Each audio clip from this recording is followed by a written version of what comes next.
This PSA was brought to you by the Peter G Show. You may have second thoughts after the show. Don't drink the faucet. We're really talented. We should get Oscars. Just pick out a car, for Christ's sake. No, hi, my name is Peter. Yeah, I want. Here's good. Yeah. Madam Perry. I need to get back in the genie bottle. Louis from Pennsylvania, you're on. He likes it.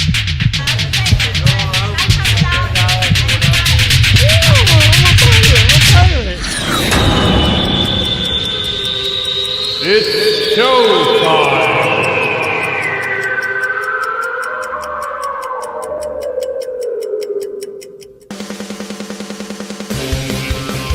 Peter G Show, Peter G Show, divorced dad, single dad, divorced dad, single dad, Peter G Show.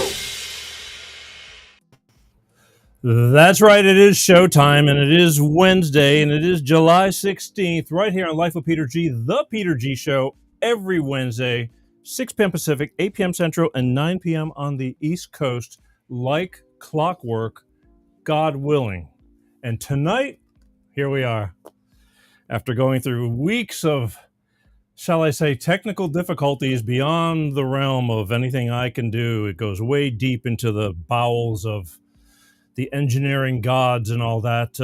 We're finally back on, and plus I paid the bill, so that kind of helps too. But it's really great to be here. I want to welcome everybody who's tuning in, will be tuning in, and all down the road for tuning into the show tonight. Tonight, I got a great show tonight. It's like kind of funny because just as the intro was playing, I kind of got that feeling. You know when you get pulled over by the cops, that gut kind of weirdness for like nervous or whatever?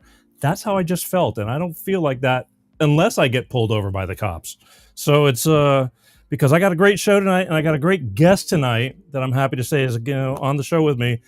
Free thinker Matt Kim from the Matt Kim podcast is on this show, and the reason I like talking to Matt is because I can talk to him about just about anything. As far as I know, so far he has yet to fail me, and that's the problem though.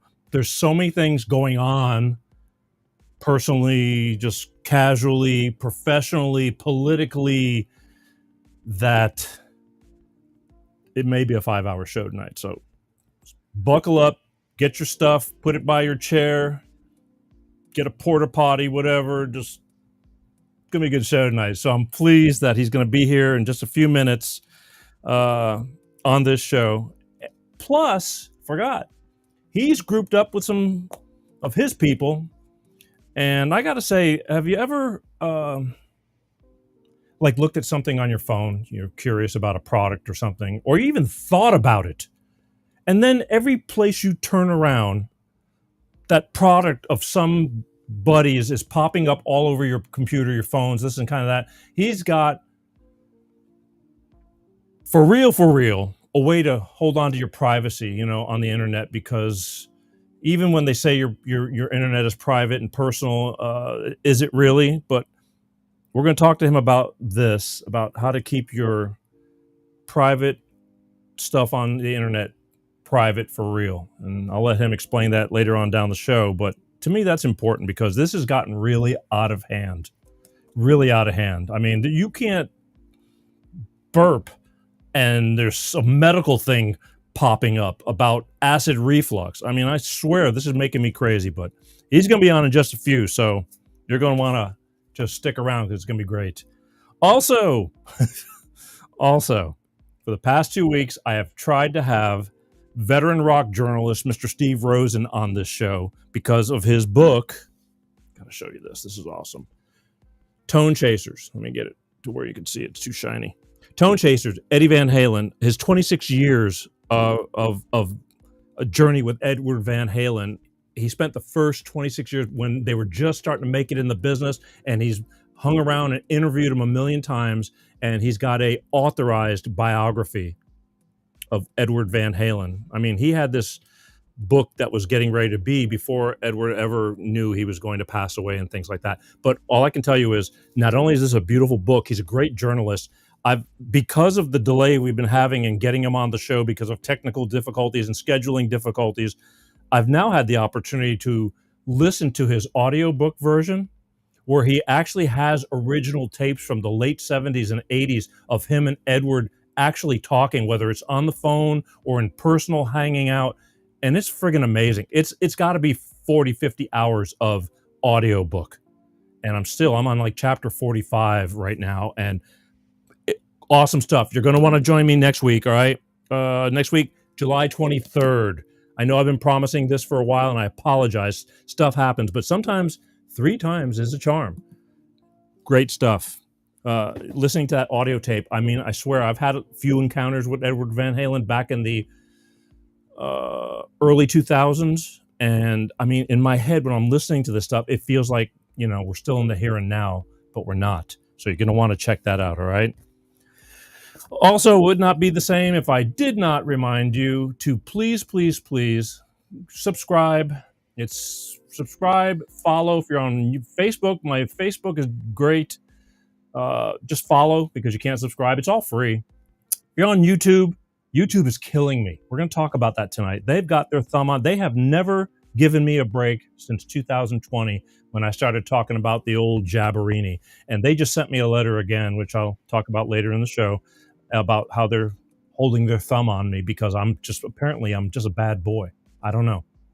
But I still go to YouTube, hit the subscribe button. I really want to stick it to them. Nothing is free. Who said that? That's true. But nothing's free. Look, wait. Nothing is free. Oh, come on. This is actually free. I'm not asking for nothing. In fact, I'm losing money right now. But it's okay because I love you. All right. Tell Rebecca Barr self about Matt. Well, so they're all coming in, Matt. Sorry, hang on. Told Rebecca Barr self about Matt Kim. Okay. Whatever that means. He's laughing, so must know what the hell's going on. All right. Anyway, so just please subscribe. And I know it takes a lot to sit down and listen to a show of this stature. An hour plus, 2 hours with Matt. It's gonna be a lengthy show because we're gonna cover some ground, and we got stuff to talk about. But if you're busy, Google Peter G Show podcast, put an earbud in your ear. You could take this show on the road. We're on 26 different audio podcast platforms, along with the 11 different live video platforms, your Rumble, BitChute, Facebook, LinkedIn, YouTube, if they allow the show to stay on the air. They don't pull it down like they do. Lately, they haven't been pulling my shows down. They've just limit to who gets to see them. So I don't know which is worse. Knowing it's there and people don't even know you exist, to even call you names or tell you, I love you. But either way. Anyway, but that's how we do it around here. It just pisses me off because, a lot of thought goes into it. And I see a lot of people that they're doing shows no different than me, basically, except they're not me, talking about the same basic stuff, even worse. And they're on no problem. And me, they just don't, they can't handle it. They can't handle the truth. Sorry, I'm still watching. There's a whole lot of comments going by now, but right now, here's what we're going to do because I want to get with Matt. We'll be right back. But first, I want to hear from my good friends from Clean Star Products and their money-saving fuel additive DX1 driver. And then we'll be back and we'll bring Matt in and we're going to have some fun. So here we go. Be right back. Hello, it's Tyrone Thompson here with Clean Star Products, and we're here with William. High-end car service. And we've just serviced his Cadillac Escalade 2024. And we're going to be giving it a go to see what kind of results he'll be getting in his fuel mileage and any performance differences, and be checking with him later. All right. Thank you, William, for participating in our environmental program. We're here with High-End Car Services, my friend William, who's been using DX1 for a small time now. What kind of results have you been getting? Up to 45.1 miles per gallon best results, and the engine has been quieter, and I can definitely feel the power in the engine. I have a diesel. Thank you so much. We're going to keep going with the program and check in with you later. We appreciate you. The Long Life Engine Program with DX1 Driver is the only safe environmental product for your high-mileage engine. DX1 is a non-toxic, clean-burning oil that goes into your fuel and your engine oil, providing lubricity for gasoline and diesel engines. You save on average 10% gasoline and 15% diesel fuel consumption. Call now for a price quote and place your order today. It's the Long Life Engine Program from Clean Star Products and Tyrone Thompson. That's right, Clean Star Products with their money-saving fuel additive DX1 Driver. I got 2 words for you. It works. It does. It works. It makes a peace sign. I use it myself. I wouldn't believe it, but I tried it. I used it. I continue to use it. And again, if it wasn't so simple, I wouldn't, but I do. And I mean, this is just one of their versions of it. It's, this little bitty bottle right here. Okay. This is for your average SUV, not SUV, 4-door sedan. SUV is a little bit more. It's about double the size. They have a big V8 engine. I drive a bigger vehicle and I use one that's a little bigger, but you just pour this little bottle into the fuel tank, fill your tank full of gas. When you get a fresh oil change, put one of these little bitty bottles into the crankcase. It lasts the whole oil change. And I started noticing a difference. My Ford F-150 Super Crew is a high mileage vehicle, and I started noticing the difference. It started not only getting better gas mileage, but I could feel the power difference. Because let's face it, when you start getting older, things start changing, all right? No pun intended, but it's the truth. And cars are expensive. They're tools to me. I'm over the flashy shit. I'm done. Although I'd still do it, but I take care of my stuff, and I don't go through them as quickly as I used to because it's just a big waste of money. And I like what I'm driving. But this is one way to take care of it. Good food, good body, same thing for your car. But again, don't believe me. Do what he said. Give them a call. Go to www.cleanstarproducts. There's the phone number right there. I'm putting it right under your chin so you could eat. Okay? Couldn't be any simpler than that. Talk to them. You'll probably even talk to Ty. You got questions, ask him. They got a good product. They're proud of it, and they know it works. And if you talk to them, they answers your question, you decide to order, tell them you saw it on the Peter G Show. They'll send you 5 bottles for the price of 4, okay? 5 bottles, price of 4. A deal's a deal. A deal's a deal. But you got to mention you saw it on the Peter G Show. Right there's the phone number, or go to their website. Lots of information. All I can tell you is it works. I would not talk about something if I didn't believe in it, and that is a fact. If you've spent enough time around me, you pretty much get what you get with me. I'm real, and that's it. If I don't like something, I don't like it, and I don't do it. But they're sincere. They're proud of what they do, and they do it well. So just go for it, all right? Right there. There's a lot. There's the number. 5 bottles, price of 4. Mention you saw on the Peter G Show. And that's what I got to say about that. All right. Real quick. Can't start this next segment until we take a sip. Oh. Smooth. Don't let it match. All right. So here's the deal. About a year and a half ago, I tracked down, more than a year and a half ago, I was tracking him down, but I was hounding him because he was getting so popular so quickly. In my mind, I mean, I saw this guy come out of nowhere, and I liked what he had to say because he said things in a much more calmer tone than me. Complete opposite. Like, I just can't help it. My inflection's a lot more intense. This guy was calm, collected, could say the exact same thing, but he said it to where it wasn't as, you didn't feel intimidated. And I liked him a lot. And so I didn't know how to get a hold of him, and I'm watching him on Instagram, and my Instagram sucks. If you ever go to Instagram, please follow me. They're another one. Some places are great. Some places I just can't get arrested. Don't understand it. We'll talk about that. So I'm constantly texting him or sending messages and doing this, and finally, I got hold of him, and he answered me. And then I said, okay, I'd like to have you on my show. He says, yeah, okay, we'll talk about it, get a hold. And then it took me months and months again to finally, I don't know, again, he was blowing up. But he came on my show about a year and a half ago. And I finally said, you know what, I want him back on because that was the first time and things are changing so rapidly. Let's get him on the show again.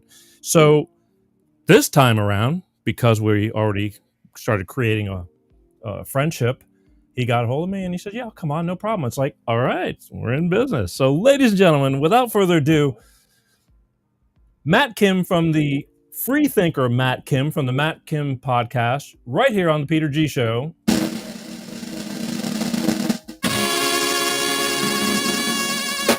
Hey, man. That is an intro. Wow. The band budget is very slim right now, you know, so but it's all good. How are you?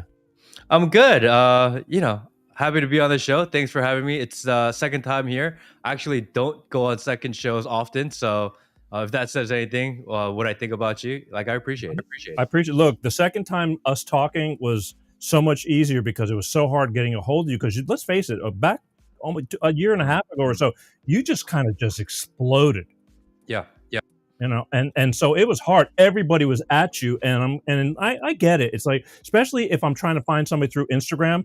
Like right now, I'm trying to deal with Tyrus because I love Tyrus to death, and he was supposed to be on my show 3 years ago before he came out with his book. I already liked him, and he blew up. And it's like you look on Instagram, and the first thing you look at is like how many followers they got, you know, and it's like, oh, screw him, you know, Peter who. So I knew I was up against. You were growing. I was sitting there drowning in Instagram. I'm going, this guy, if I can ever get him and convince him, and here we are, second time around. But yeah, good. When I first started kind of getting big on Instagram, I didn't know you shouldn't reply to everybody. So I got in the habit of actually replying to a lot of the DMs that I got. And the problem with that is that it takes a lot of time. Yeah. And I don't actually get through that many. So like something comes in, I'll spend 15, 20 minutes and I'll try to respond to people. And then I put it aside and then everything comes to the top. So it's just really easy to get stuck down. Because I made a couple of videos where people would just send hundreds or thousands of DMs sometimes. And I really wanted to make them feel like I'm listening. But it's just impossible, you know? It is. You can't keep up. It's just roulette, you know? Yeah. Yeah, well, it was, and I've also learned little tricks on, you know, if you can get in on a post real early before it gets to those hundreds and thousands of comments, you may stand a chance better of being at least seen. I took a lot of advice from somebody who is in the music business, way bigger than me, and he told me, he said, Peter, don't read your comments.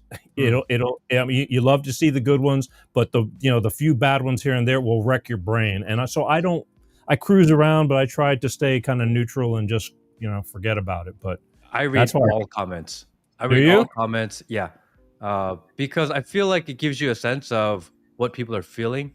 If they're angry, and you can only feel the kind of trajectory or the change in the mood if you're watching them all. If you only watch them sometimes or you read them sometimes, then it feels like it's angry. But if you read them constantly, you can see the anger spike or the anger go down. You can also kind of get a pulse of your audience, how they feel. And a lot of times people leave mean comments, but they come back. So it's just them vetting. And they spent their time to write a comment, especially publicly. I think it deserves to be read. I mean, who wants to write something? And you said, sometimes I'm out on YouTube and it feels like they're hiding me from kind of YouTube and the algorithm. And if that's how you feel, imagine how the people that comment feel. If you're not reading them, what are they leaving them for? So I really try to go out and read them, you know? I get it. It's time, you know, but how do you know what's real? I mean, the bots, the things that I'm seeing right now, people complaining that there's bots all over the place, you know, zooming in on them while we're watching this. Check it, everyone, if you're from the channel. You know what I mean? You guys know what to do. Yeah. Yeah, I'll find one. I just saw it, but there we go. It's Quintessa. You're a bot too? Hello, that's a joke. You're a bot. All right, too many. I mean, we're going to Quicksilver. These must be your friends. If they're trolling, they're mine. Yeah. But I mean, that's the whole thing. It's like you get some, and sometimes I'll go deep and I'll go, I'm going to find your profile because Facebook. I got a lot more people on Facebook. It just for whatever the reason, and you get the people and they got no profile. Like there's nothing there. So I'm going, you're not real, you know. So I just wasted time knowing that I knew that, but you know, they're just I don't know how they work, what they do, but they do it. Yeah, the bots also guide the conversation. They also add engagement. The reality is bots aren't free. So if someone's sending bots your way or people are botting your account, actually it's because they care. Eh. They don't just go around the internet and go to random places. There's a purpose, even to bots. So if they're there, embrace the bots, embrace the trolls, embrace those that hate you, because at the end of the day, we live in an attention economy and attention is king. And if the bots are showing up, the trolls are showing up, it means you're doing something right. I was told, and I truly believe this, that even the people that hate me, because I get a lot of hate mail too, but they're here for a reason. Whatever they may think that they're here, to hate on me, they're still watching.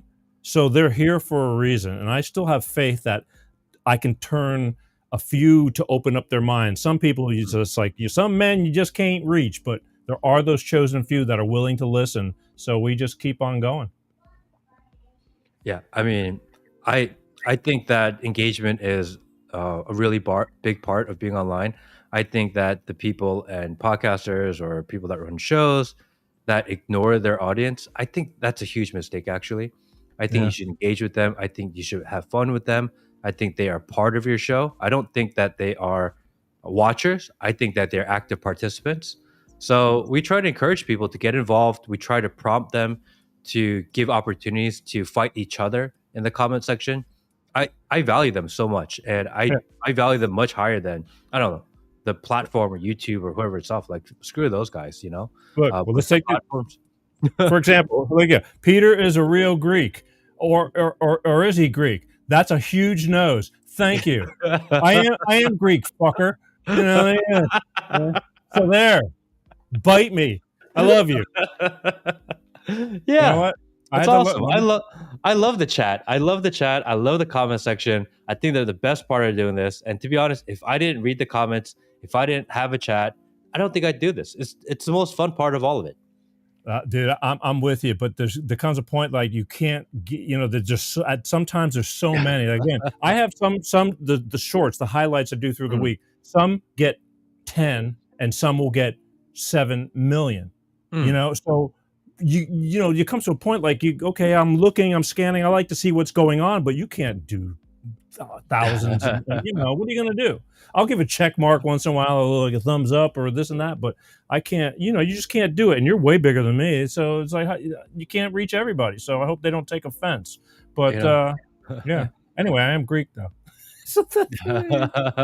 Listen, he's not telling me nothing that I haven't heard since I was a child, and when you're a child, it's really weird because I did have a big nose, but my face grew into it for a long time. Now I'm getting older, so now the ears will start growing and the nose, like we're going to go full circle again. But so far, as long as I wake up every day, I'm good. So here we are. But yeah, I am Greek. So there. I want to talk, before we came on the air, I was asking you about your daughter, because you have a very young child. And because I knew that the show is late for you right now. It's probably, I don't know if you do many shows at this time of night, but it's 9:00 on the East Coast, after 9. And we were talking, and something hit me today about, because my daughter's 19, almost 20 now, and it goes by like that. And I was thinking about you, because your daughter, how old is your daughter? 2? She's about to be 3 in a month or 2. Yeah. I was thinking about that because I get it's summertime, and in the summer we used to travel a lot, and I would take her to see my folks and things like that. And I was thinking about, and this is what I wanted to talk to you about real quick, because you'll remember this. Before your daughter starts school, now you can, like, we want to go here, we want to go there. You can go anywhere you want, and you just throw her in with you, and you can go anywhere you want. Once school starts, everything changes because she's got school. We can't do that. She's got school. We got to wait until then and there. And that changed everything for me. Like, everything revolves around your daughter going to school, and like, well, we can't because we do this. And then after 12 long years, it's over, and then you can get back to your routine, whatever that is. But you're going to see the difference on how convenient it is right now that you can do whatever you want, whenever you want with her, if you can. And then when school starts, come a few years into school, you'll think of this and you'll say, damn it, Peter was right. It's like, it kind of changes that. But my wife is what they call a tiger mom, right? So our daughter goes to the library a couple of times a week. She has ballet. She has gymnastics. She has the church she goes to. She has a music class. She has another class. I think she goes to 5 or 6 different activity and classes. So she's out for about 3 or 4 hours every day, and she's not even 3 yet. So she's extremely active. Her schedule is really tight. So we actually schedule around it. I would rather her participate in kind of the programs that we're putting her in versus like if we had to go somewhere and she had to miss school for 2 weeks, public school for 2 weeks, I don't think I'd care, to be honest. We would just take her. Because what is she going to miss in 2 weeks of public school? Like, not very much. You know, the life experiences and the world experiences that we give her outside of school, I think, are much more valuable. So actually, I'm waiting for the moment that she has school because we don't stack all those other programs on it because school now, meaning that we'll probably actually go away more, if that makes sense to you. No, it does. Again, I just started thinking again as, life is changing, but I just know that, and I was thinking about the evolution of as your child grows up, and I didn't know how. Man, your people are just breaking my balls like there's no tomorrow. I swear to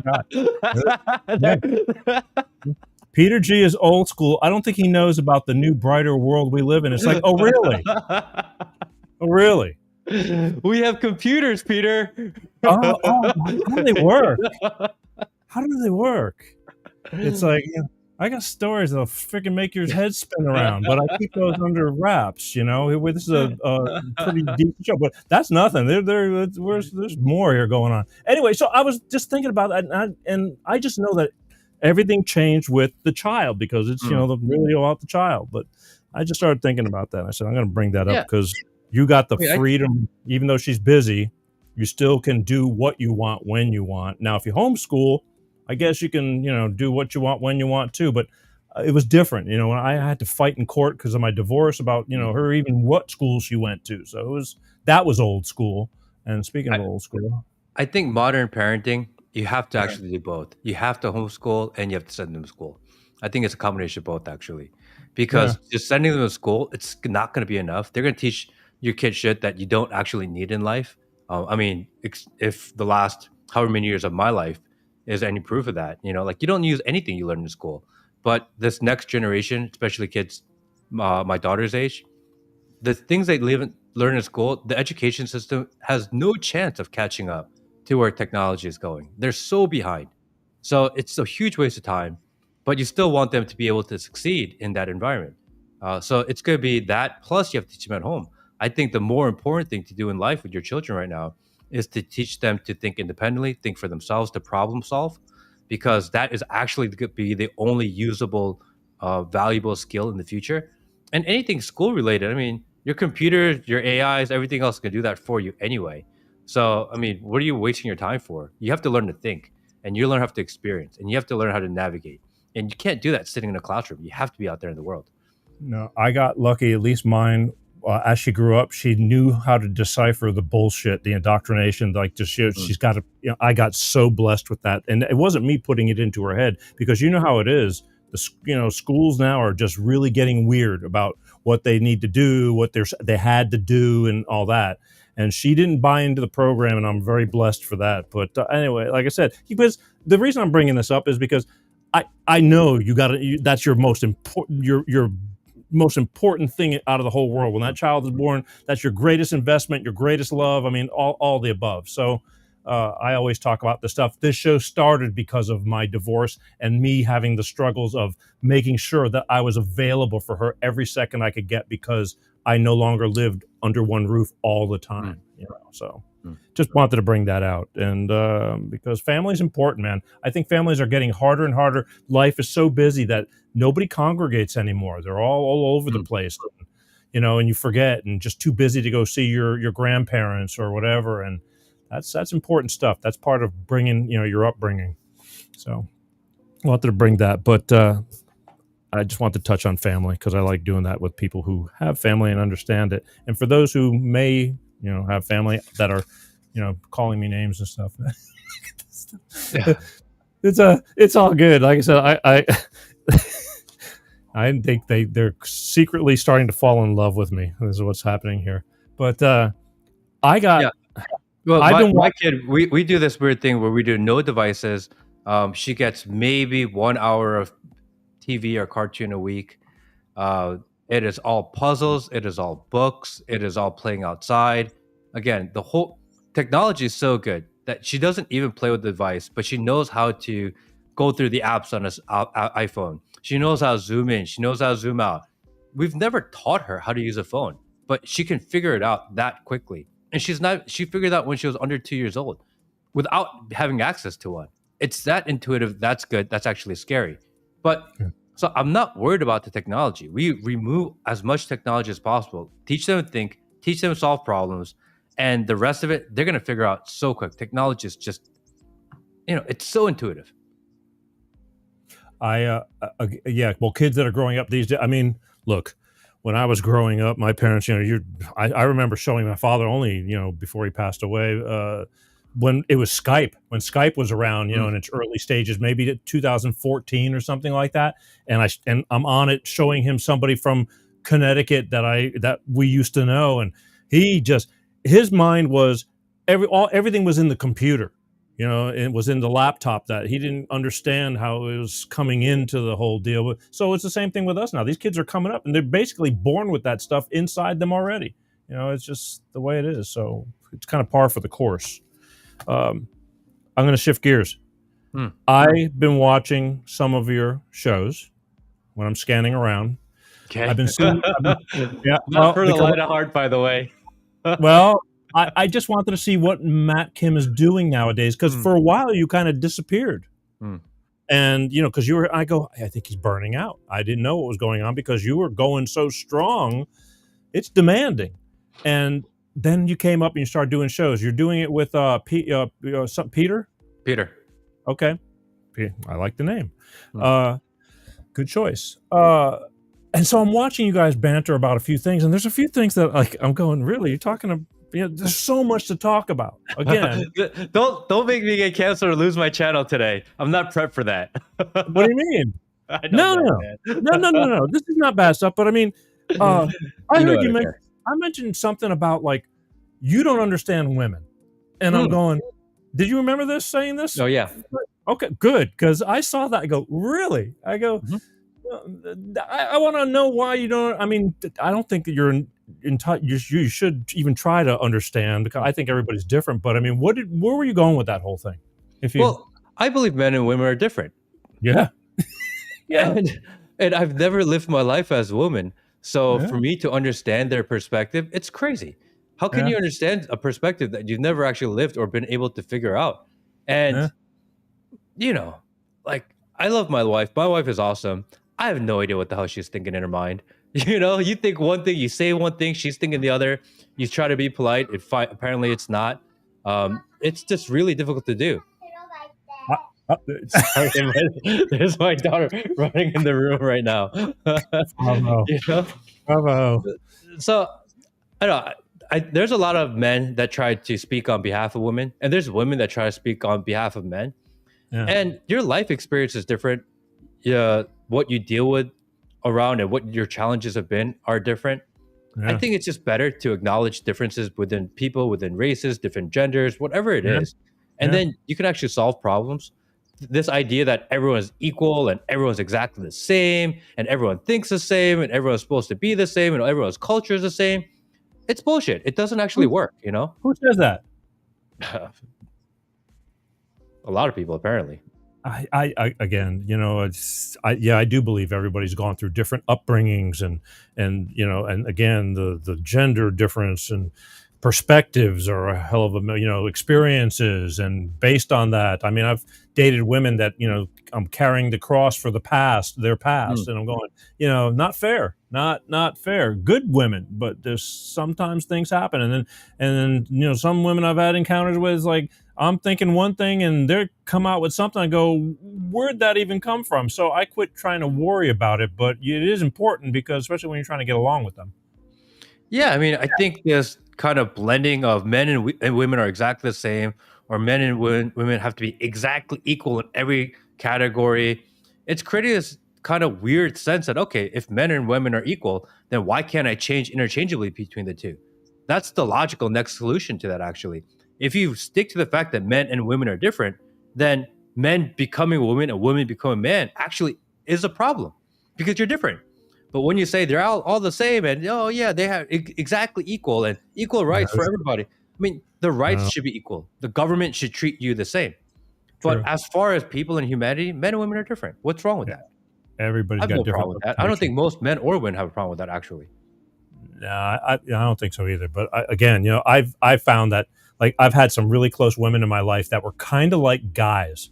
They thought like guys. I mean, beautiful girls, but their mentality was like she was like one of the guys, except way better looking, you know. And you go, you know, she gets it. She gets it. And I go because she's kind of must have a guy gene thrown in there somewhere, but very much a woman. And you know, so they're all different. I don't know. I just had to ask because I saw you pondering with that thought. I go, dude, you're walking on thin ice when you start trying to break that whole thing. I think majority of women, if you treat them like women, then they actually appreciate it. You know, what actual real woman wants to be treated like a man? That's actually not true. They want to be treated like women. And no, absolutely. You open the door for them. You're polite. You know, you treat them like women. You take care of them. You protect them. I mean, what woman goes, oh, I hate that, you know? Like, and if they do, then they're not going to be that pleasant to be around anyway. Yeah, no, okay, let me just reiterate so we're sure. When I say that she was kind of like a guy, she didn't think like in the roughness of it, but the mentality of like she manly hands, calloused. Yeah, no. We're not going there. She like, but they understood like when you're talking to them, there wasn't a like they look at you like you're crazy. She, you know, kind of got the whole, you know, whatever your intentions are. It was just a much more meeting of the minds a little bit more. That's I don't know how to put it, but I do that for every woman or whatever when it comes to holding for people in general, holding doors. I mean, it's just kind of normal courturity stuff, life, being a decent human being. Man. I have no problem with that. Well, I got that too. You talk about doing your shows and not being able to figure like have you ever, I'm sure you've done shows that and you go, man, this one's going to kill, you know, this is a great topic, this and that, and it doesn't do what you're thinking it's going to do. Do you get into that? Do you even think about that? Because no, I don't care anymore, but I used to. I don't really think about it. You know, I mean, I think I'm really fortunate that I don't really think about monetization on my podcast or my show. So because I don't have that burden, I don't really think about the numbers. It's more, are people engaging? Do people enjoy it? Are they commenting? Which is, again, why I read the comments. Yeah. And as far as metrics and things like this, it's not that important. Every once in a while, I'll look if something's doing really well. But, and especially because I'm mostly on YouTube these days, like numbers actually don't mean much. Because if it feels like I'm trending in the right direction, YouTube will just humble me, you know? And that's really what I call it. They're like, oh, you're getting a little too proud. We're going to humble you. And we're going to bring you back to reality. You ain't shit. And we're in charge. And unfortunately, I'm like, yes, ma'am. Yes, sir. Thank you for the opportunity. And you move on. And that sucks. I wish it weren't that way. But, you know, YouTube's in charge. We live in YouTube's world when we're online. It's their platform and this and that. Well, I don't care. Unfortunately, I don't care about numbers either. But some business people do. And I don't monetize either because I never cared about the nickels and dimes. I mean, unless you're big, you don't make what dream most people may think you're making or this and that. But I just put together pieces, and sometimes I'm going, you just want the satisfaction of people appreciating what you're putting the effort in to talk about. And that's what bothers me sometimes. You're killing yourself and go, it didn't do shit. It's like either that or it's not being seen. YouTube's algorithm, you know, and if you really want to force views and you think that a topic is good, the topic being good actually isn't good enough. There are so many factors involved, and I've thought about a lot of these because, you know, I like to geek out the numbers. So you have to worry about like what's your thumbnail click-through rate. You have to worry about what's your retention time. You got to worry about, are they leaving your channel? Are they going to another channel? But those are the two main things, you know. And if you want people to stick around longer, then you have to clickbait them, and you have to put in moments. You have to put in cliffhangers. You have to plan that all out. That's why the best are the best, because they think about all these things. And that's why the smaller channels actually don't grow, because they don't do that. So it just depends when you're watching someone. Do you want to be algorithmically manipulated in order to stay longer? Or do you want to watch something that you care about? And if you like someone specifically, like the only way to grow is actually if your audience supports you. So they have to share your show, they have to comment, even if it's a meaningless comment. I'm checking in, I'm here, or whatever. Like all this stuff matters because that's the only way to grow. You can't beat the algorithm unless you kind of play their game a little bit. The only other option is your community has to support you. Yeah, the share thing. That's why I bet every time. Again, you have a Mason symbol as your logo to get. So I get trolled on this all the time. I don't know if you've ever seen our podcast logo. One of our, I'm going to say he is our Discord moderator, and he's also one of the moderators of the chat. We said we need a logo. This was like 2 years ago, maybe a year and a half ago. We should get a logo. And him and his girlfriend said, "Oh yeah, we can design a logo." And they came up with an F and a T, and it's got some dots around it, and that's what it's supposed to be. And it was trying to be patriotic, so it's blue and red and white. And apparently, people are like, "Oh, that looks like a Masonic symbol." So, like, what are you doing, Matt? And I get this message every single time, and I get it so much that if I change it, then I totally let them scare me into changing it. I don't want to do that because I ain't no bitch. I don't. If I don't change it, I got to deal with them asking what's up with my Masonic logo over and over again. Except it's the same people asking over and over again, meaning they're enjoying the show. They're still here. So I kind of appreciate the engagement. So yeah, it's a Masonic logo. Like, whatever. I don't know what to tell you. Do I look like a Mason? It's ridiculous. Perhaps you need a cartoon logo of a Greek with a big nose, and you can. Well, it's even funnier because actually right behind me, I don't know if you could see it. Kinda. Elmo was trending on X the other day because the Elmo account, the @Elmo account got hacked, and it went straight Nazi. And I turned around and I'm looking around. I'm like, wait a second. Where did this Elmo on my shelf come from? I don't normally have that there. It just showed up. I think my daughter came in my room and put Elmo on my shelf the other day. I can't see that it's an Elmo, but I see there's a light, the light behind it. Right next to the books. There's an Elmo sitting right there. I see a figure, but it's kind of blurred out. But okay, and that picked up all your that got you all the looks. Elmo? Yeah. Well, people think I'm sus, so whatever. Yeah, that's all good. It's all good. Again, you guys, when you guys show up for your show, do you plan on what you're going to talk about? Kind of like, or you just kind of go for it? Like Peter comes in and it's just how often do you guys get together? We get together about once a week for about hour and a half at a time. Maybe we'll do lunch after. And before we hit record, we sit down and say, "Hey, what are you thinking about this week?" And I'll say, "Oh, I've been thinking about this. You're like, "Well, I was thinking about this and this." Cool. Those are what we'll talk about. And we go. That's it. Yep. I get it. We're going to talk about stuff, but so right away, and I'll get this Epstein files there. It's like, I know. And we'll current events, man, you can't get away from current events. It's just, that's the problem. But stupid shit versus serious stuff. How do you touch on stupid stuff, like just for the laugh of it? Or I guess it depends on what's stupid. For the long time, we thought talking about Diddy was stupid, and then it became a real thing when they let him go. Basically, we thought that making jokes about Epstein was stupid because everyone thought it was true, and we all knew it to be true. And all of a sudden, it's like, oh no, actually, Epstein's a good guy. You guys are stupid. You guys are bad. And we're like, wait a second, we were kidding because it was so obvious, but now they're telling us it's not true. And then it became really serious because them trying to memory hole Epstein is crazy. So I think sometimes what we think is stupid becomes serious because we see how they weaponize that, and maybe that's part of the plan, actually, to put something in your face so much that it becomes a joke. And then when it becomes a joke, they know they can get rid of it. When I say stupid stuff, let me reiterate. I mean, like, here, I'll give you an example. This way I don't have to explain it, but here, check this out. Stop! Don't touch me there! This is my no-no square!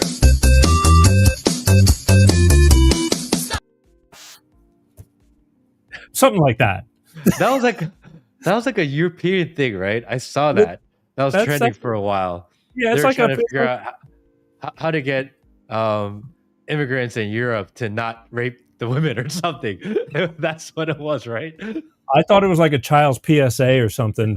Years ago. I still have it in my playlist here. But I mean, just I would do that for fun, just so we could, when I had somebody with me and we talk about things like that. I mean, just a simple, stupid.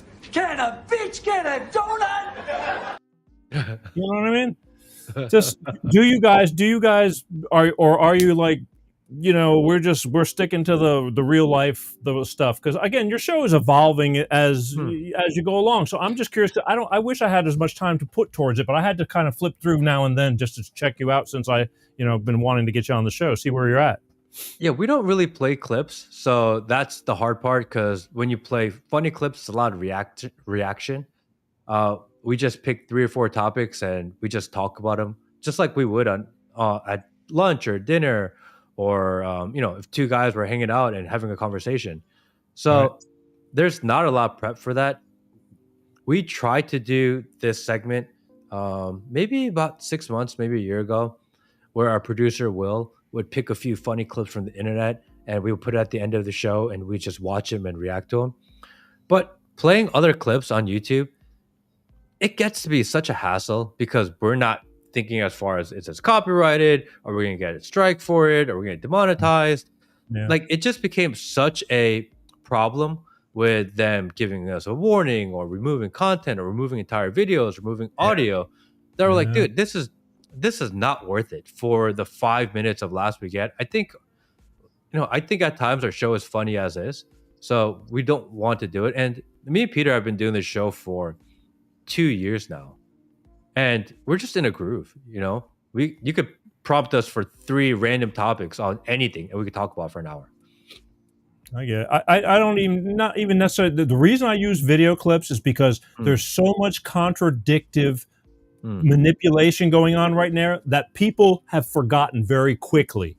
And everything from the deportation of, like, they think the orange man is he's such a bad man, so you have to show these videos of Clinton and of just to refresh. I'm trying to capture these people who are sitting on the fence to say, hey, they're making you think like it's this guy who's so bad, but these guys were doing the same damn thing and nobody said boo because it was never brought to your attention. Here, real quick, this one clip, I've always wanted to use it, never used it, because this guy to me has so many faces and I can't stand him. But he's right up the orange man's ass, but this is how he felt a few years ago. Check out this video of Lindsey Graham crying and gushing over Joe Biden. It'll make your stomach turn. If you can't admire Joe Biden as a person, then it's probably you got a problem. You need to do some self-evaluation, because what's not to like? And he's the nicest person I think I've ever met in politics. Is that right? He is as good a man as God ever created. I'm just saying that there's stuff like that, and then you see him now, here and now, and it's like people need to be aware of, and again, don't just listen to me. It's on tape. When we used to record, when I was back in my record making days or recording days, the saying was, tape don't lie. If you made a mistake, rewind it. Let's listen. And that's why I use clips like this. I think we have this assumption that we work with, is that I think we're really fortunate. We have a really well educated and informed audience, and our show isn't every day. So a lot of the people that watch our show have seen a lot of the clips, have heard the commentary from a lot of the other people, have watched maybe some of the mainstream channels, or have their favorite places that they go. And then they check us one week and we get to comment on what they've already thought about, which is why it makes it interesting, we believe. If we had to introduce from stop, maybe that's actually a different audience for us. But we really feel like our audience is extremely well informed. So if we make kind of a inside joke about Lindsey Graham, we don't have to explain the joke. They get it. If we say Lindsey Graham looks like a turtle, everyone's like, oh yeah, of course he does. We don't have to go through it. But I think that's why, again, we read the comments, because we really understand who we're working with and who we're talking with. And I think that's important. It is important. But with me, people used to say it's like, because, actually somebody on one of your on the comments says, Peter, do you have a Rumble account? Yes, I do have a Rumble account. But everybody on Rumble is in agreement with everybody, and so that's why I stick to my guns, trying to not get kicked off of YouTube, even though I'm always borderline, because I'm trying to reach that chosen few that's sitting on the fence that may not know something. Here's another one here. It's like, Peter, you have a weird, disagreeable energy. Who cares if Elmo is blurry? It's clearly there. I couldn't see that it was fucking Elmo, okay? I'm sorry. Elmo was definitely there. I didn't put it there. My daughter put it there, and I'm really proud of her for it. But the thing is, I cannot depict that it's. I can't see it, so that's why I happen to bring it up. But somebody had to take the time. Again, thank you, but I didn't know it was Elmo. If he could have told me it was freaking King Kong, and I'd believe him. That's why I was going. I can't see it. Sorry. It's all right. It's all good. It's like brutal I said, out here today. Brutal. You have. That's why I brought you on, and I told earlier on in the show. I said Matt has a way of saying the same exact thing I'm saying, but at a different tone and a different inflection, that you will love him and you will friggin' start breaking my balls. I'm okay with that. Once you get to know me, you'll understand. But at the beginning, you either, you're quick to judge, kick back, stick around a while. We're good. I don't care. Again, it's all good. Hurt no one. It's, but sorry if I, pissed you off because I couldn't see Elmo. I'm sorry. I am sorry. Not sorry. I really like Rumble. I like what they're doing. I like the idea of what they're doing. And it's great. But if you really want to win this game and you want an opportunity for longevity, like you got to figure out how to win on YouTube. And that's just the sad truth of this, YouTube is where 90% of the world is. And Rumble has a lot of people, but it's not YouTube. It's never going to be YouTube. And maybe one day I can't get kicked off of YouTube and have no place to go, but that's typically what happens. But if you can figure out a way to navigate through YouTube, I mean, for reach, for availability, for audience, for global opportunity, like we have people that watch from Australia, from Germany, from, Finland, and I've received message from UK and South Africa and Panama and, a lot of Canada. It's all over the world. You don't get that on just Rumble. Rumble is mostly American. Yeah, I have good luck with BitChute. Do you ever post on? They treat me decently, but again, I thought the minute Trump got back in office that YouTube and Google would start lightening up, because I know that they were really helping out the whole other side, on canceling things. I got so many strikes for medical misinformation. They went through shows from 5 years ago and are pulling things down. I got a letter just again the other day telling me that they're throttling me down. They publicly telling me they're throttling me down because of my actions, whatever those are. I mean, basically what I'm doing right now. So how bad is that? And they just said, Peter, now I'm going to get dinged for association, because that's how social credit systems work, is that now I'm guilty by association. So thanks, Peter. Appreciate it. Okay, no problem. Just trying to help. But appreciate that. I think people say the same exact stuff, if not worse. And I'm watching it on YouTube, and I say something, and it's like we are giving you a warning. We just pulled down your show from 2022 for misinformation. In their opinion, misinformation. And they're just not letting me breathe. And just I know if I spend money with them, they'll start to love me. Look at the face you just made. Yeah, because it's the truth. But I just don't want to give in. I want them to be fair, but it's not going. I guess life isn't fair. It's just YouTube isn't a fair platform. It is what it is. We're at this point in life where you just have to accept it as it is, and you can try to beat the system, but you just have to find other ways to do it. I'm totally okay with the fact that if I start to trend, they're going to lock me down, and then we just have to start all over again. And that's just a game that we play. But what we do know is that the people that watch every week, they come back every week no matter what, because they know if they look for me and 1 week later, I'm going to be there, and they look for me, they find me, they watch the show, they engage with the show. They know that if they leave a comment, that it's going to help me, and they do it to help me, not to help themselves, which is amazing, actually. Yeah. And, that's all I can ask for. I get it, but some people you can please, some people you can't please. I'll make another, here you go. This Mr. Scream, I'm definitely on his shit list, and in fact, Mr. Scream, Mr. Scream. What can I say? Again, one thing I've definitely learned is you can't please everyone. And I don't try, and I don't give a fuck. I got no reason to not like Mr. Scream, but he's not giving me any, he's really just like nitpicking over here, and it's cool. I'm totally good with that. I can take it. I got thick ass skin. But since we got comments, I just thought I'd play them, And look, he's going to go back. I'll go back to Matt's channel. See you. It's like, well, yeah, that you obviously are friends with Matt. I don't have a gripe with Mr. Scream. I just bringing it out. I love Mr. Scream. Good. He probably have beers together. But the thing is, right now, he loves you, you love him, and I'm the outsider, and he don't know me, and so it's like, let's break Peter's balls. Which again, I wear a titanium freaking cup when I show up because because I know that you can't make everybody happy. You can't. There's people that love you and people that like, hey, Matt's my guy. You're just you, whoever the hell you are with the Greek. It is what it is.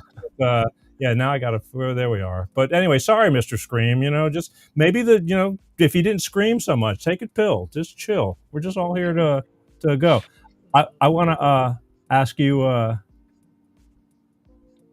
Oh, look, I gotta leave. Okay. 2 minutes. I gotta quit reading those. But they're funny. I saw you with Peter on your show, and I don't want you to have to really speak for him, but somehow or another, Bill Gates' name got picked up, came into the conversation, and I heard him say, "Yeah, he's a great guy." Now, I couldn't stay long, but was that sarcastic, or does he really? Yeah. For sure, sarcastic. There is no love for Bill Gates on our show. Okay. Yeah. From him, putting out disease-ridden mosquitoes to passing out AIDS to trying to develop a way to monitor people's bodies and temperatures through chips and your brain and having patent 666 and all the shit. Yeah. We are not fans of Bill Gates. Yeah, and that's outside of the, like kid stuff that he does. He just seemed real relaxed when he said that, and then you guys moved on. He didn't really talk about him. Going, he can't really mean that because there's just no way. Not, I know better, and you know better, but it never got answered. He just said, "Yeah, he's a great guy," and it was just not. I didn't see the sarcasm, but it was just so calm and smooth. And I'm going, you need to go a little deeper because that guy, I just feel like is one of the most evilest of evil that for a nerd. It just, how did he end up this way? If people clipped us at the wrong time, things would sound very different and people would get the wrong idea of who we are. Because we're maybe sometimes overly sarcastic, especially in serious topics. But I think that's the way that we kind of deal with it. The fact that it's how we deal with the anger of some of the topics that we run into in the daytime. For example, I think yesterday or the other day we recorded, and Peter gave like a really heartfelt apology to Jeffrey Epstein because he wanted to apologize because for the last 15 years, he called him a bad guy. And apparently the Trump administration says that Epstein is a good guy. So we were wrong. He was right. His name should be redeemed. And we felt it was important to apologize to Jeffrey Epstein because we dragged his name through the mud for 15 years. And apparently the whole thing was a hoax. So we got to apologize. When you're wrong, man up, and we did that the other day. This is what bullying does. Look what you guys did to him. He here, wait, I got to do this one too. I said, "Love you, Peter. You helped the Great Awakening." See, now there's somebody from your end that's like very understanding. And it's like, yeah, there you go.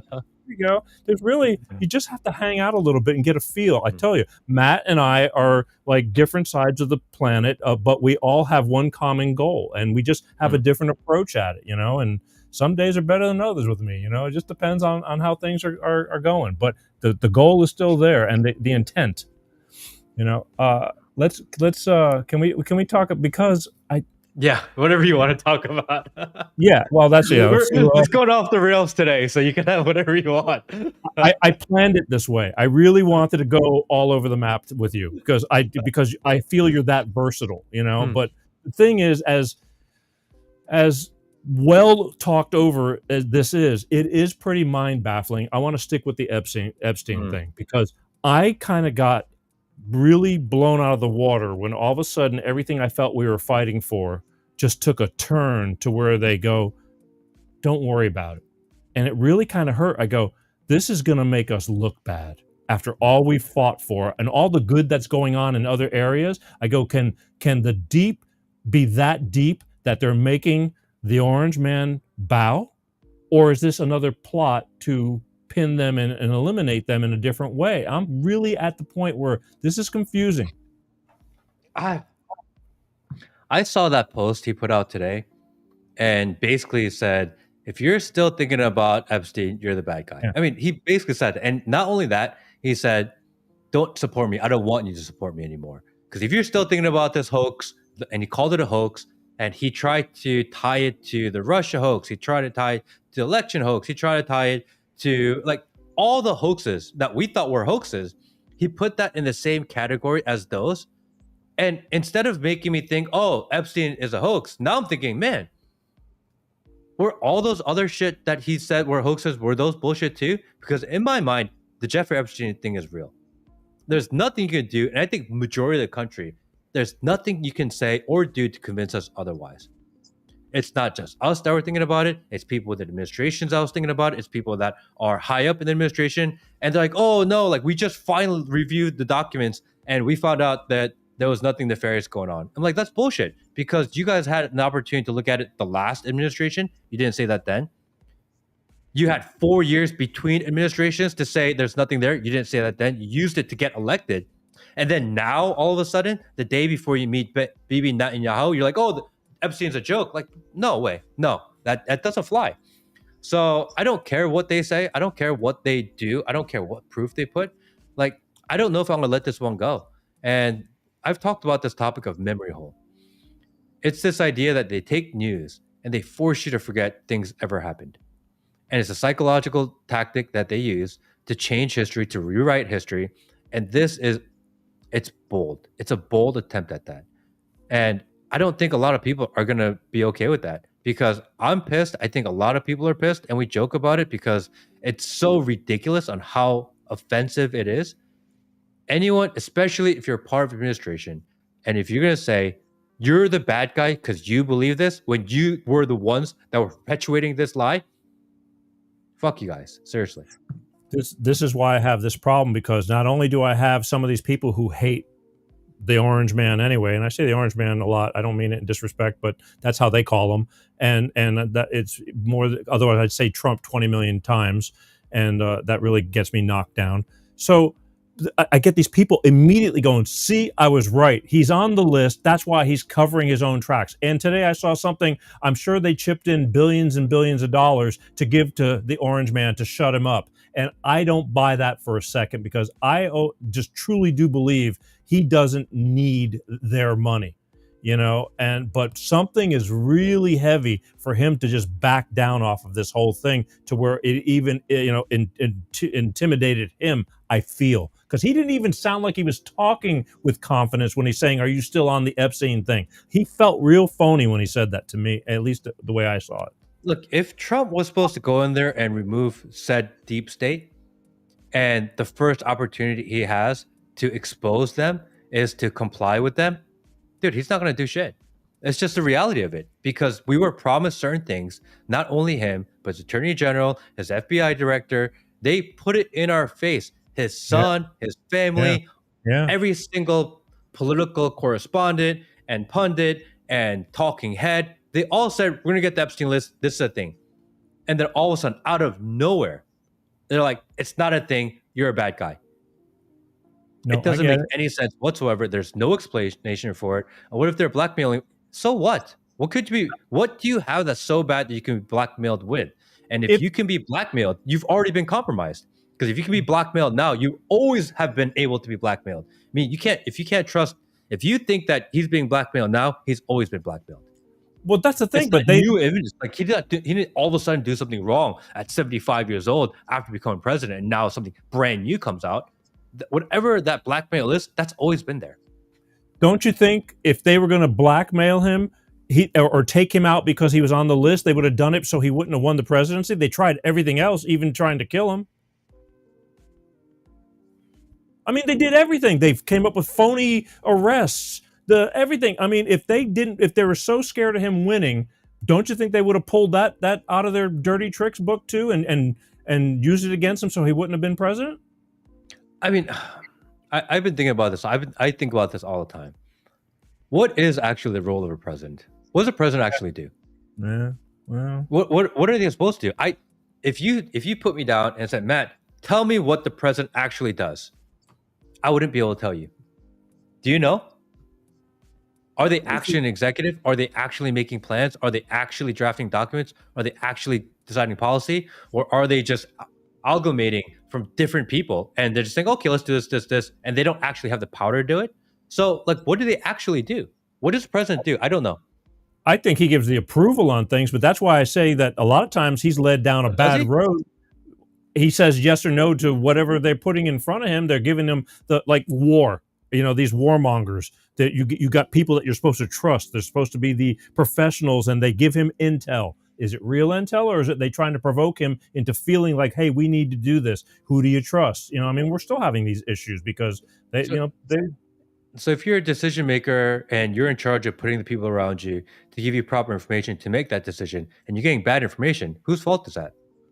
He doesn't know he's getting bad information. I mean, that's his job. I know, but he knows a lot of things, but I truly do believe you can't know everything.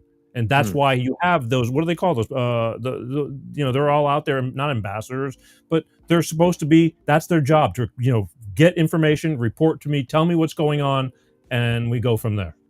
But if your advisors are based on how helpful they were during a political campaign, are you actually hiring the best people? Oh, he got rid of a lot of people, and he admitted his first term that he was, he didn't know a whole lot about this and was getting referrals. They're going, you need to trust this guy and this guy. And he did. And he goes, I'll never do that again. But I'm pretty sure that in his circle, he still probably got some bad apples. There's people that are there to help him screw up.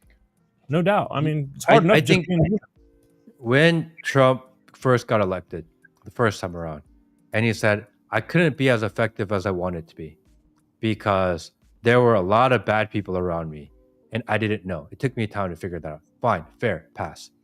If it happens the second time, that's no longer a valid excuse. You have to take ownership. This is not a learn on the job type of position. You have to have known what you were doing before you got in there. And he used that excuse once. You can't use that excuse twice. I refuse to give him a pass on that, actually. I don't think he's ever used that. We have to hold him accountable. And I was a huge Trump supporter. But it's really upsetting that he's using the same excuse he used the first time around. I don't want to hear that shit. I don't think a lot of people do. I use the excuse for him. I'd never heard him actually say that again. I mean, I truly believe he's trying to surround himself with as many loyal people as he can. But yeah, but loyalty is not competency. That's a problem. Yeah. You need loyal people, but you also need competent people. Ideally, if you're a good leader, you have loyal, competent people. And for some reason, we're in a place where it's one or the other. And that's a huge problem because we're talking about running the entire country, United States of America. And the leaders are based on one of the two qualities that you need, not both. We need both qualities. No, I look, I'm totally with you. I think I truly believe his intentions are good. I mean, but draining the swamp and all this is getting to be a lot harder. Example, Elon comes in with Doge. I think people were freaking out that they were doing so much so quickly, but even Elon said the wheels of justice are roll very slowly. Because people online, and I go by what people say. They go, well, if this is all true, then why aren't people getting arrested? It's not that simple. You can't just say, hey, we found this and you're going. There's a whole process to getting there. I truly believe they want to get there, but it's like, what's taking you so long? It's, Trump can't do everything. But that's the problem, is that they promised us that Doge is going to come around and Doge, everyone, first, January, February, March, Doge. Everyone, Doge. We're going to cut $1 trillion. We're going to cut $2 trillion. They cut, $8 billion over 10 years? It's a joke. It's a huge waste of time. They actually spent more time. They spent more money trying to propagate the importance of Doge than they actually saved in Doge. This is a problem because they said we're going to cut $2 trillion. They spent $10 billion to get their message out there to convince you that Doge is the best thing ever. And then they saved $8 billion over 10 years. What did they do? It's all theater. And that's a problem. Like, why can't we, what's wrong with holding them accountable to the problem? I didn't say, Elon, you better save $2 trillion. Nobody actually said that. He said that. Trump said that. Yeah. We, the people, did not say, if you do Doge, you have to cut a certain amount. They offered that number. We didn't offer that. Then why is it our fault for holding them accountable to that number? Why do we give them a pass? Because they said, oh, but yeah, a lot of stuff going on. There's a lot of bureaucracy. You get the president of the United States, your second go around, and you have one of the richest men in the world, if not the richest man in the world. You couldn't figure that out? You didn't know that before you said that? And if you didn't know that before you said it, you are not qualified to be speaking to public because their words matter.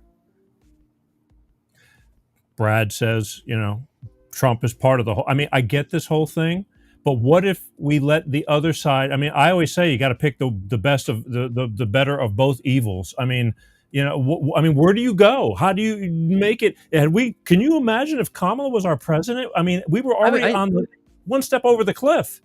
That's the most common thing people say when you are critical of Trump is that, but what if Kamala won? And what if the other side won as an excuse is not a standard to hold people accountable to. He's the president of the United States, and a lot of people voted for him, and we were given a lot of promises. Holding him accountable to those promises that he made is our responsibility. If not, it's our duty. And to say, well, at least it's better than the other side, that doesn't make anyone feel better. What it should be is he did exactly what he said. I mean, what happened to the mass deportations? There's no mass deportation. It's deportation theater. They take one family, they put on the news, like, oh yeah, they were a bad guy, and it's like 100 people. What happened to that? There's no accountability for that. We just wrote a bunch of money to ICE and Palantir in order to give them authority to do all this deportation. They've done nothing. They brought Tom Homan, like, oh, this guy's viral online, so we're going to bring him involved. They didn't do anything. They're deporting less people than Biden did. And why can't we just say that out loud? Why can't the commentators say that out loud? Why can't Congress say that out loud? Because these are facts. And that's why people are feeling like they're being lied to. Because some things are clearly true. And the people that are in leadership and have positions of power refuse to acknowledge them. How can you solve anything if we don't actually ever acknowledge the problem? I admit he's made a lot of promises. I think he's doing a lot of things, but this whole Epstein thing just felt so phony though, just recently. And it doesn't, they have to know that how damaging it is to what he just did or what they just did. It just doesn't feel good. I mean, they're not stupid. How are they going to get around this to make it better? I don't know. I felt bad. I felt embarrassed. They did it first a couple of months ago during the JFK files. They said, we're going to release all the JFK files and you're going to know exactly what happened. And we're going to, Anna Paula Luna, or whatever her name is going to go to the site and figure out exactly what went on. Like, really? You're going to go to the site 70 years after the fact and then you're going to find out what's going on? Like, what are we talking about here? Like, that is just pure theatrics. And they're like, just kidding. We don't have anything for you. And everybody forgot. And maybe when they saw that happen and they saw that tactic worked, they're like, I think we're in a really good spot. I think they believe us on our bullshit right now. Let's try the Epstein thing. And people are like, no, you could try the JFK thing because we already know who it was. But this Epstein thing, it's not going to happen. You can't do that twice. But that's the thing. It's like, it's so obvious, like they're not going to buy this crap. And they did it anyway. And I'm thinking, they did it with they did it with the jab. There's no accountability. They never apologize, right? No, they scared the shit out of everybody. Trump is so happy to be, the king of Operation Warp Speed. It's like a badge on his shoulder of something. One of the most proudest moments of his life. I think we all agree that's not a good idea. And then Trump gets inaugurated, and he's like, "Hey, here's Larry Ellison, and we are going to roll out AI-driven mRNA vaccines." And everyone's like, oh, yeah. And everyone clapped. Like, that's a good thing? Do you not remember? We don't like that.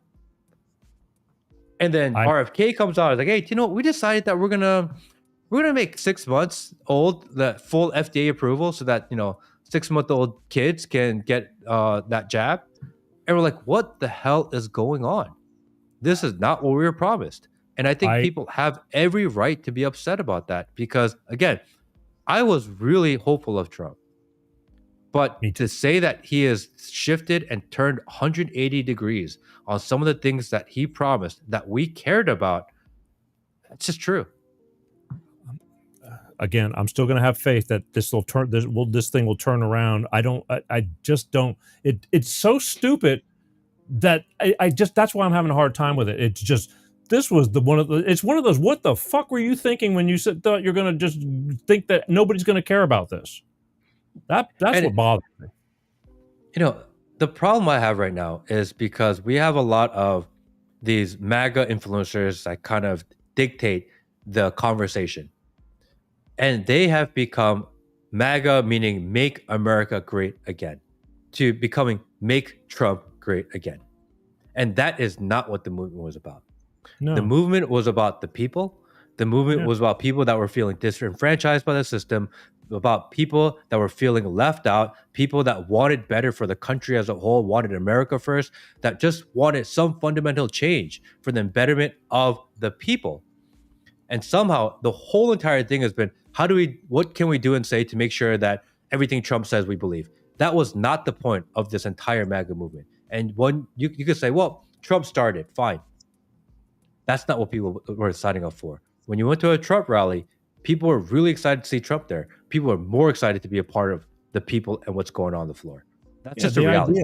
The idea, it's like, that's why I get really pissed off when they go, you MAGAs. It's like, what's so wrong about saying make America great again? It's like, why wouldn't you want to make America great and keep America great? That's what it bugs me. These haters, I mean, they just hate.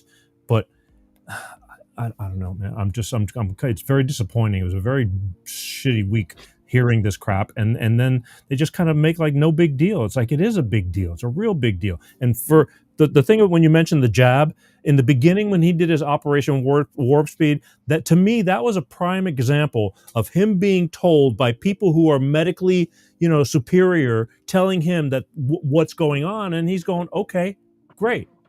But now we're finding out that's not true. He just believes in it.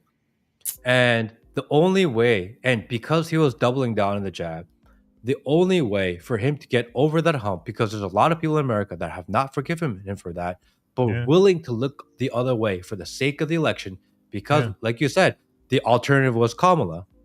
Okay, we'll roll with Trump because the alternative is Kamala, and although he did the whole jab thing, we'll let that slide for the time being for the greater good. And in order to achieve that, he needed RFK. And as soon as RFK goes, he's like, oh, yeah, I love mRNAs. I love vaccines. We're like, what? That's not why we approved of you, RFK, by the way. Yeah. We need to keep people accountable for what they say. I'm sick of politicians, especially at the presidential level, saying whatever we want to hear just for the point of being elected, because we're literally voting for showmen. They need to have some sort of policy promise and keep them. That has to be what do we even go through another election for if none of the election promises matter? This is actually a fundamental problem, because the next election, it's probably going to be maybe JD, who's going to do the same thing that Trump did, tell us a bunch of shit that we just want to hear just for the sake of saying it, because that's supposed to be our side. And the other side is going to be Gavin Newsom, and he's phenomenal at telling you exactly what you want to hear and saying it in a way that makes him believable. He's really good at that, by the way.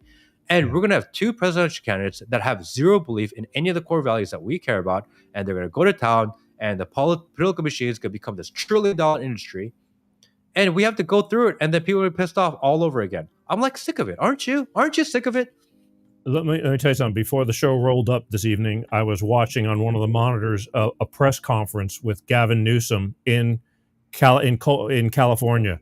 And he was lying. Every word that came out of his mouth was just, because I live in California. I mean, I've seen the destruction. He's just ruined California. He's now burned everybody out of Pacific Palisades, and they're getting ready. He just spent $101 million, and they're approving low-income housing in Pacific Palisades for these people who got burned out of their properties that are not getting permits to rebuild. He's the most slitheriest snake, and I say something on a comment somewhere, and people will go, what do you mean? Because he looks like he's decent. His hair, he's got good hair, and he's lying with confidence, and he's the biggest piece of shit out there. That's scary, because people are going to buy into his bullshit big time. I think Gavin has a huge chance to win in the next election, because whoever he's going up against, he's got a huge head start. He's already started campaigning last year. right? You've seen it there. He was at the presidential debates. He was on Fox News. He was doing the commentary. What's Fox News doing, by the way? Letting Gavin Newsom do the commentary on debates. They've given him all the press, all the screen time. He has his own podcast. A lot of big podcasters are having him on. He's done a podcast with Charlie Kirk. He's done a podcast with Sean Ryan, right? Yeah. Like Gavin Newsom is everywhere, and he speaks really well. He's relatively pretty good-looking guy. He's actually likable if you take away the real sliminess about him. He lies about everything, Matt. I mean, not a single thing comes out of his mouth. That's the truth. Will California give their votes, their Democratic presidential votes, to Gavin Newsom? Of course they will. He's gonna no matter what. Great. Will New York give him their votes? Again, the party's going to go down with the ship for the party, no matter if it's an inchworm. They're going to vote for the inchworm. So he actually only needs to win 2 or 3 states. Yeah, it's just, but it's so sad because again, he's going to win the states that he's going to win no matter what. So he's actually worked. He has 4 years to win 3 states. Can you do it? I don't know. Can someone challenge him and give him a run for his money? Probably. Who that is? I don't know. Maybe Tucker Carlson. I think he can. But I don't see anyone else. It was bad enough watching Biden, who was incompetent and nobody knew it. Watching him lie confidently, even when he didn't have it together, and then now you got Newsom, who can confidently lie about every single thing, and you're going to get tons of people who really don't know the man because they don't live in California. They don't know how he's destroying everything. Gas just went up 60 cents a gallon, 61 cents a gallon, July 1st, because of environmental California air, natural resources. They're lining their pockets. You know, they closed down an oil refinery in Long Beach. This is going to be on a couple of weeks from now show because I'm just sick of it. People just need to know he's destroying stuff. They're homeless. They spent billions, no help. He'll tell you that they're doing all kinds of things, but the proof is in the pudding. It's like, show me, don't tell me. Karen Bass, the LA, we didn't need the National Guard. That's what he was bitching about, that, you know, Trump incited all those riots by bringing in police because they were burning the fucking place down. You know, they're still sticking to that whole theme. He's going to win the D states. I mean, that's just a thing, right? We know that to be true. He has 4 years to win 3 states. And you got to stop letting these independent or conservative or whatever podcasters and news people that have access to audience in the middle and the right, you got to stop platforming him, because some people are going to think he's slobbing, he's lying. There are other people that are going to be like, dude, I kind of like him. And he's just picking people off one at a time. Yeah. It's a very well thought out plan. It's actually really dangerous. And you cannot let him win, by the way. But the trajectory is that he's doing everything right. If I were him, I would run my campaign exactly like him. I would do exactly what he's doing right now. Yeah, he can't tell any truth. I mean, he copped on a couple of things as, I was stupid, I did this and that. But yeah, but the internet doesn't remember if you lied or not. No, they just don't. know that you were there. They just know that you were there. Yeah, and they just know that you were with certain people, and you get influenced by association. And he's playing that game. He knows exactly what he's doing, and we're propping him up. And people on our side are propping him up, and this is a big problem. Every time I do, because I pulled up a picture of, I said this is California's 6 biggest problems, and it was a picture of Gavin Newsom, Adam Schiff, it was like all of them, and all these troublemakers over there. And then I get the comments, they go, well, you voted for him, or it's like, no, we didn't. California is got a lot of red. It's just a couple of major cities that are blue, which baffles me about how the hell they're winning, because majority of California is red. I mean, I don't. So I'm always skeptical. I'm going, there's nothing is legit anymore. There's just even whoever we get in the future, no matter who it is, who's going to be able to stop this machine? It's just impossible. In places like California and New York, a couple of cities decide the entire election for the state, right? Yeah, sadly. Okay. Then why aren't the Republicans and conservatives right now, today, knowing that there's an election in 4 years, helping out and being in those communities? How? Why don't they? Because they don't fucking care. This is a problem. Because if they actually wanted to win in 4 years and they wanted to win California, then they would be spending time in LA. LA is not 80% Democrat. It's like 60% Democrat. Why are they not there trying to flip 10%? Why don't they? I think that it's a real question. Why don't they? I know, but they could. Easier than done. I don't know. I mean, I remember when they were pissed off with Gavin Newsom. I was going into Walmart, and there was a guy at a table. They wanted to get rid of him. What do you call it? Holy crap! Yeah, they wanted to get rid of him, but no one did. And so they got the signatures to try to get him out, and it didn't. And that work. was it. I know, but I mean, Republicans didn't even show up. But no, there was momentum going on. But there was momentum there. Why are people not in those communities right now? Recall them. Yeah. You know. Again, I understand. Don't know. It doesn't make any sense to me. If they really cared, they'd be working. Gavin Newsom has been campaigning for a year. If they want to beat him, why are they not campaigning now? Start winning over people who live in, especially if they went after, I don't know, the Hispanic neighborhoods of LA. They're actually really conservative in nature. They believe in God, they believe in family, they believe in hard work. Regular life. Why are we not spending a ton of money trying to win them over right now? I can't answer. Why do they send like one Mexican rapper to that neighborhood 1 month before the election, and that's their plan? Like, how is that a solution? Why aren't they winning them over now? I don't understand. Actually, I don't. Maybe you have a solution for that, but if they were serious, they'd be talking about that and they're working that right now. I'm so sick of politicians doing it at the finish line, trying to make theatrical moves, thinking that affects change. And the reality of life is that real change takes time, and no one wants to do the hard work. And this is a problem that we have with politics, is that the political leaders refuse to selflessly sacrifice for the better of society. That's why we're in the shit that we are, is because they refuse to do the work. They refuse to care. They only care about narrative at the moment, at that time, and they only care about elections. Yeah, about themselves. They're lining their pockets. They've gotten so rich over these past few decades. I mean, just lining their pockets and just then, aging out. And in fact, you can't even get them to age out. It's ridiculous. But I don't like that. I hate this whole party system. I don't know. I don't care. To me, again, you pick your poison, but I don't know what the solution is. I just don't understand it. And I'm just scared to death that, they don't care about this world or our country either. And so long as they line their pockets, and then we're stuck with the whole deal. That's why I had a little faith in Trump. I figured he was so wealthy and his egotistical that he wanted to go down in history as like a George Washington, or, you know what I mean? I thought that was more important to him than, the whole alternatives. But something has got a grip on him. I don't know what it is, but I think he does. I think he wants to go down in history as the greatest president ever. And because of that, in order to do it in a very short period of time, he's only going for home runs and grand slams. But to win a baseball game, you need to go and take singles. You need to force walks. You have to steal bases. You have to do the little things in a game to win. He only wants to hit home runs. And this is the problem that there is, because in order to, you have to sacrifice bunt. You have to make small sacrifices for the greater good of everybody.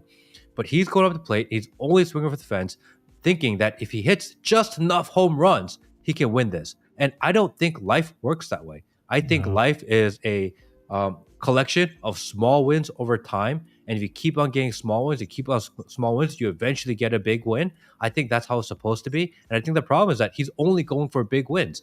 And I think that's the fundamental different approach to, I think, he handles business, to handles life, to handles leadership. And I really want him to succeed. I do. But I think there has to be a shift in how he goes about it. But who am I? I'm nobody. This is what I would do. I get it. We're all, making the assumption. Even, again, I follow Facebook. I feed off of Facebook because people tell you what they ate, who's having surgery, prayers for my mama, Trump sucks, sucks. And so I'm trying to get a gauge of what people are thinking for the whole deal. But yeah, we're Monday morning quarterbacking again. That's why I did a show a few weeks ago, and it was knowing when to shut the fuck up, because people just jump to conclusions the minute the news puts out that 15-minute narrative that they all start parroting. People jump onto Facebook to say, "See, I told you so. He sucks and he's on the list." It's like, take a breath and shut the fuck up. because 2 days from now, something else is going to happen. Let's go to, he bombed the nuclear sites when everybody was jumping and saying, we just got into World War III, and then nothing happened.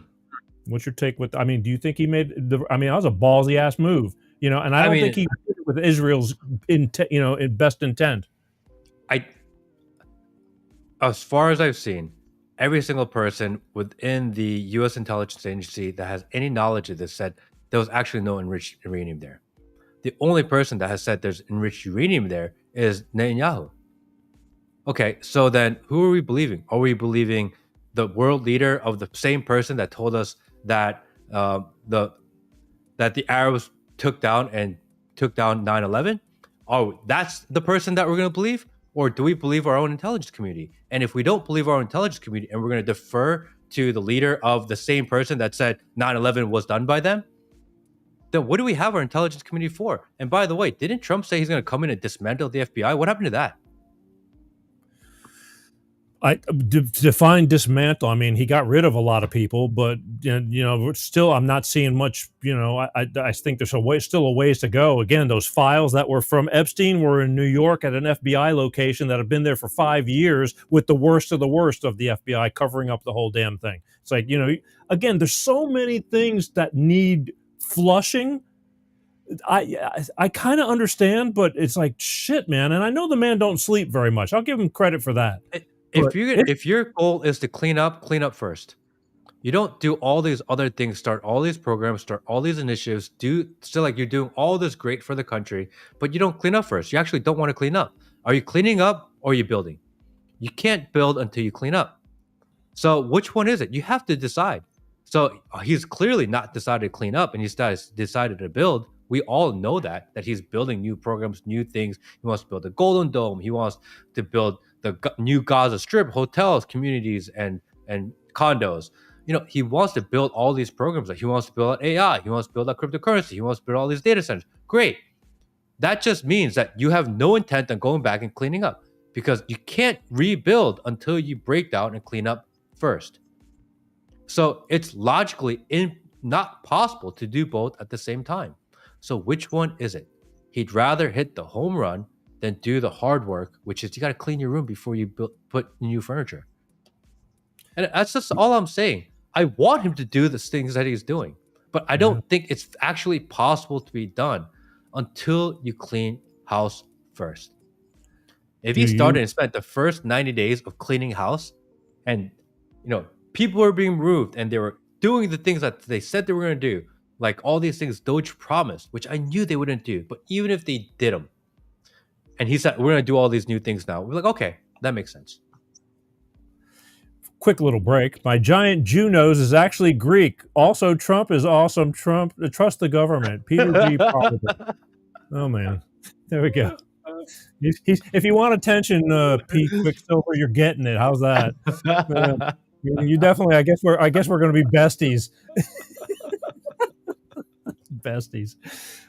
Look, I always said that he ruffled a lot of feathers, even the first time around. I mean, you're Carl Schwab and the Klaus Schwab and what's his face, the other, all the evil, Dr. Evil's over there with the New World Order and World Health Organization, all those people. He really is pissing them off, and there's a lot of strong people that we don't even know. And I figured, yeah, they're letting him screw things up, but there's a limit. And I don't even know how strong Trump can be. I mean, I don't know how he can get up and even. I refuse to accept that as an excuse. Meaning, yeah, I don't know if Trump can actually remove the deep state, or I don't think he has the power to do things, or maybe he's being blackmailed. I refuse to accept that. Because if that's true, then why do we vote him in? No, we voted him in because he said he was a guy to break all the stuff down. He said that, not us. He said it, and we trusted him, and we believed in him. If you ask anybody, what's the number one thing we want you to do right now? It's remove the deep state, get back to a fair government. If you're not going to do that, what are you doing? No one cares about more wars. We don't want to go into more wars. But why are we still funding Ukraine? Why are we still funding Israel? We don't want to do that. Look, again, the lies upon lies. It's deep and deeper than we even know. Are you reading those? Yeah, I know. I'm telling you, what we should do is we'll just read all the comments and just sit here and comment on the comments, and that'd be entertaining enough, I think, because there's some witty ones in here, and some very nice ones, and some not so nice ones, but they're actually all good. I wouldn't want to be in his. I don't know. To me, he's going to end up, unfortunately, being eliminated because of his actions. And I don't think so. You don't? I don't think so. No. Like what has he done extreme that anyone would want to remove him? Actually, if I was deep state, or if I was a deep state, I have no incentive to remove Trump. Like, why? He's not coming after me. He's not removing my people. Why is he a threat? What is there other than him saying he's a threat? What is there to prove that he's a threat to you? If you're the deep state, what do you fear right now? Nothing. If you're the deep state and you work with the pharmaceutical companies, you're good.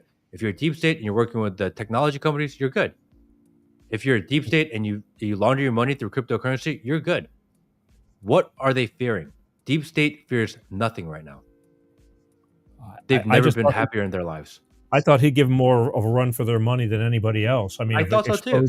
And I still, I don't know. I mean, I would have a backup plan in case something happened. Well, it doesn't make any logical sense for him to be removed. I mean, if I am the deep state, I'm really happy with the outcome right now. I'm rich. I have all my people in power, and all the plays I've been spending the last 8 years on, they're all coming to fruition. What am I worried about if I'm the deep state? Would it have been safe to say that had Kamala been the puppet for them, they'd be a lot happier? I don't know. Okay, I'm not saying one is more evil than the other, but let me give you a quick analogy. Would you rather have incompetent evil or competent evil? Oh, wait, I got another love letter. This old man, the brain capacity of a third grader. I wonder who he's talking about. Me. I'm the old man here. Fuckers. Maybe so, but I'm the fucking smartest kid in the dumb row. Let's put it that way. It's all good. I think that if I am the deep state, I'm extremely happy right now. Again, it's beyond you or me or anybody else. I mean, what is the fear of deep state and new world order? Right? Surveillance, mass surveillance. Well, we're doing that. What's the other goal of the deep state? To build social credit systems. We're doing that. What's the other point of the deep state? In order to go into a one world government, well, we're kind of doing that. What's the other thing that a deep state, what we fear of the deep state? Pretty much everything that we fear is actually happening. And the only difference is that the guy that's supposed to be protecting us and breaking it all down is actually, I don't know, either allowing it or I want to say more than allowing it. You know? Look, or what's his name? Wells with the 1984 thing, you know, I think their intent really is to break us down to where we're all so far. I mean, thank God we're not all dependent on that. I mean, I know a lot of people that go, "What's wrong with the government, taking care of us?" And I'm going, where do I begin? But I think that's the goal. That's the total goal. But so far we've managed to maintain. It's not a total takedown. The attempt has been made. It's there and still alive, but I think it's at bay. I don't know. I mean, you have your own business, correct? You want to keep your own business? I mean, I do, and I don't want them taking that away and then being reliant on what they say I can and will do or need to do, because otherwise I won't have anything to be able to take care of myself. Total control. The problem is clarity, right? So what kind of government are we? What kind of economic system are we? Are we capitalist? No, not really. Kind of. Like we're a gradient of capitalist, but we're not truly capitalist, because capitalist assumes it's a fair trade, fair society, everyone plays by the same set of rules. We know that's not true. There are different rules for different people. That's a fact. So then we're a gradient of capitalist. So we don't actually know what capitalism looks like, but we told that we are. we say that we're a democracy, but we're not really a democracy. We don't vote on everything. We don't vote for everything. Everyone's vote actually doesn't matter. That's true too. So we're not truly a democracy, but we criticize other governments and other societies for not being democracies when we ourselves are not a democracy. So what are we? We don't even know what we are.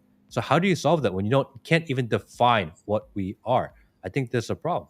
I think we're supposed to be a country of fairness, that we're supposed to promote some of the values that we consider to be American. And I think we're supposed to be leaders in a way that we lead by example, because that's what it was supposed to be. America was supposed to be, what is it? The house on the hill, right? That all the other countries look up to. No one's looking up to us right now. We've come very far from what our fundamental goals have been. And we need a president and we need leadership that gets us back, because that's what it means to be conservative, to want things a certain way that it used to be, to conserve our values, conserve our way of life. And everything that we're doing now is going away from the idea of conservatism.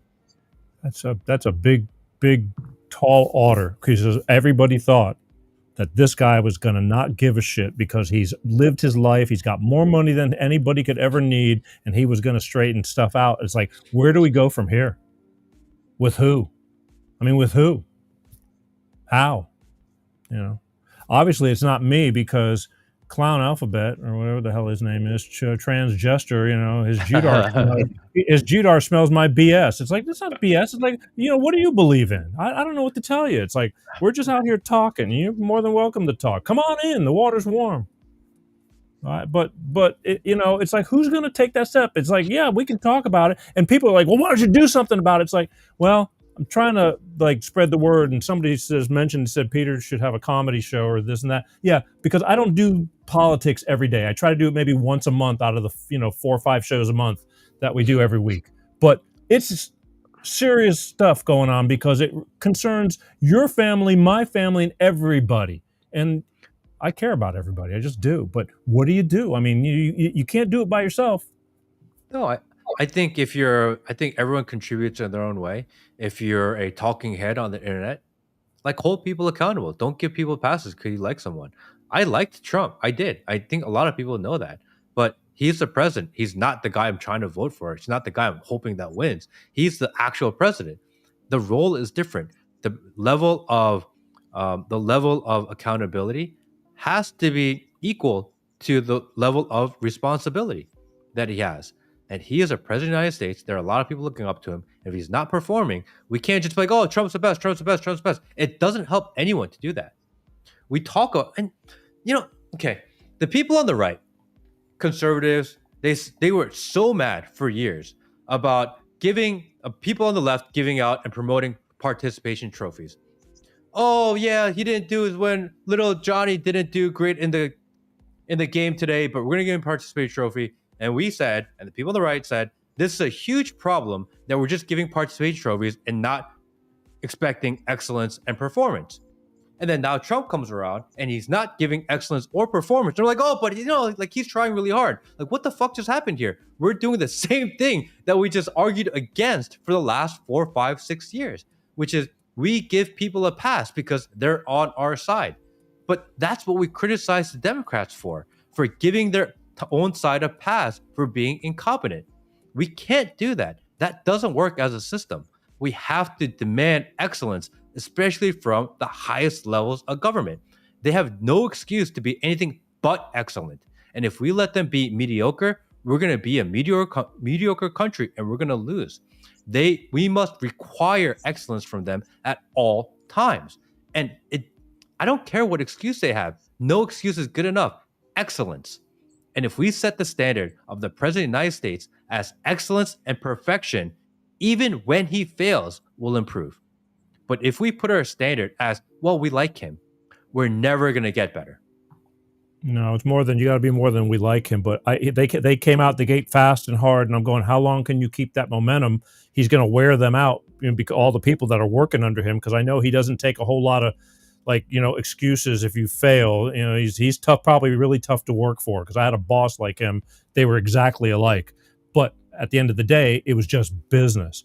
But what, again, I want to say that his ego truly wants to be the guy that they go, He straightened us out, but he's only got 3.5 more years, and who knows what the hell. I mean, every day it's a friggin' fiasco. I'm chomping at the bit. The minute the show is over, I wake up in the morning, it's like, fuck, I want to do another show because the whole world has just changed again, you know? And just to help straighten it all out or explain it all.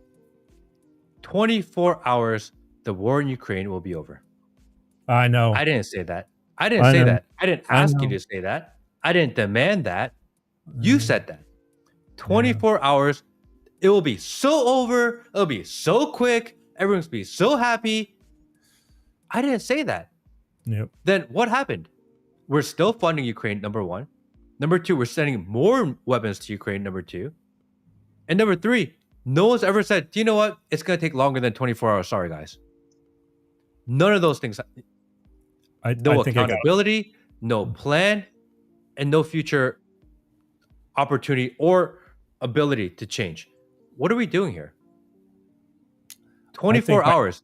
No one asked you that. We didn't say make that your campaign promise. They chose their campaign promise. No, I get 24 hours, the war will be over. Where's the war? Why isn't it over? I think by the time he got into office, it got way more complicated. Maybe in the beginning, when it was. I know, I hear you, bro. Oh, come on, man. I don't know. You can't. He didn't say it. I know. And he said it like up to like a week before inauguration. Day one is gonna be over. What are we at? Day 130, 140? Every time he was getting in, he's reeling them in. Everything just blew up in his face, and it's like, fuck. I get it. You're right, but I don't think he wants to keep it going. He's not one of those, warmongers. I don't believe. But if you hire someone, say you hire an accountant, and he says to you, I'm going to have your tax by Friday. Friday comes around, no taxes. Monday comes around, no taxes. A week later, no taxes. 2 weeks later, no taxes. A month later, 2 months later, 3 months later. He promised you the taxes on Friday. Do you hold him accountable for that, or do you just wait until he finally comes to you? No, you would have fired him. You would have called him. You would have held him accountable because that's what you hired him to do. That's in everything in life. But for some reason, with this administration and this right that we have, who I thought were on my side, we're like, dude, I know we said one day, but this is a 3-month thing. Like, you could have at least called me to tell me that. You could let me know. You talk every day to the internet and the people. You just ignored it. I thought you were talking about my tax guy when you were talking about the tax guy, because I definitely got a tax guy like that.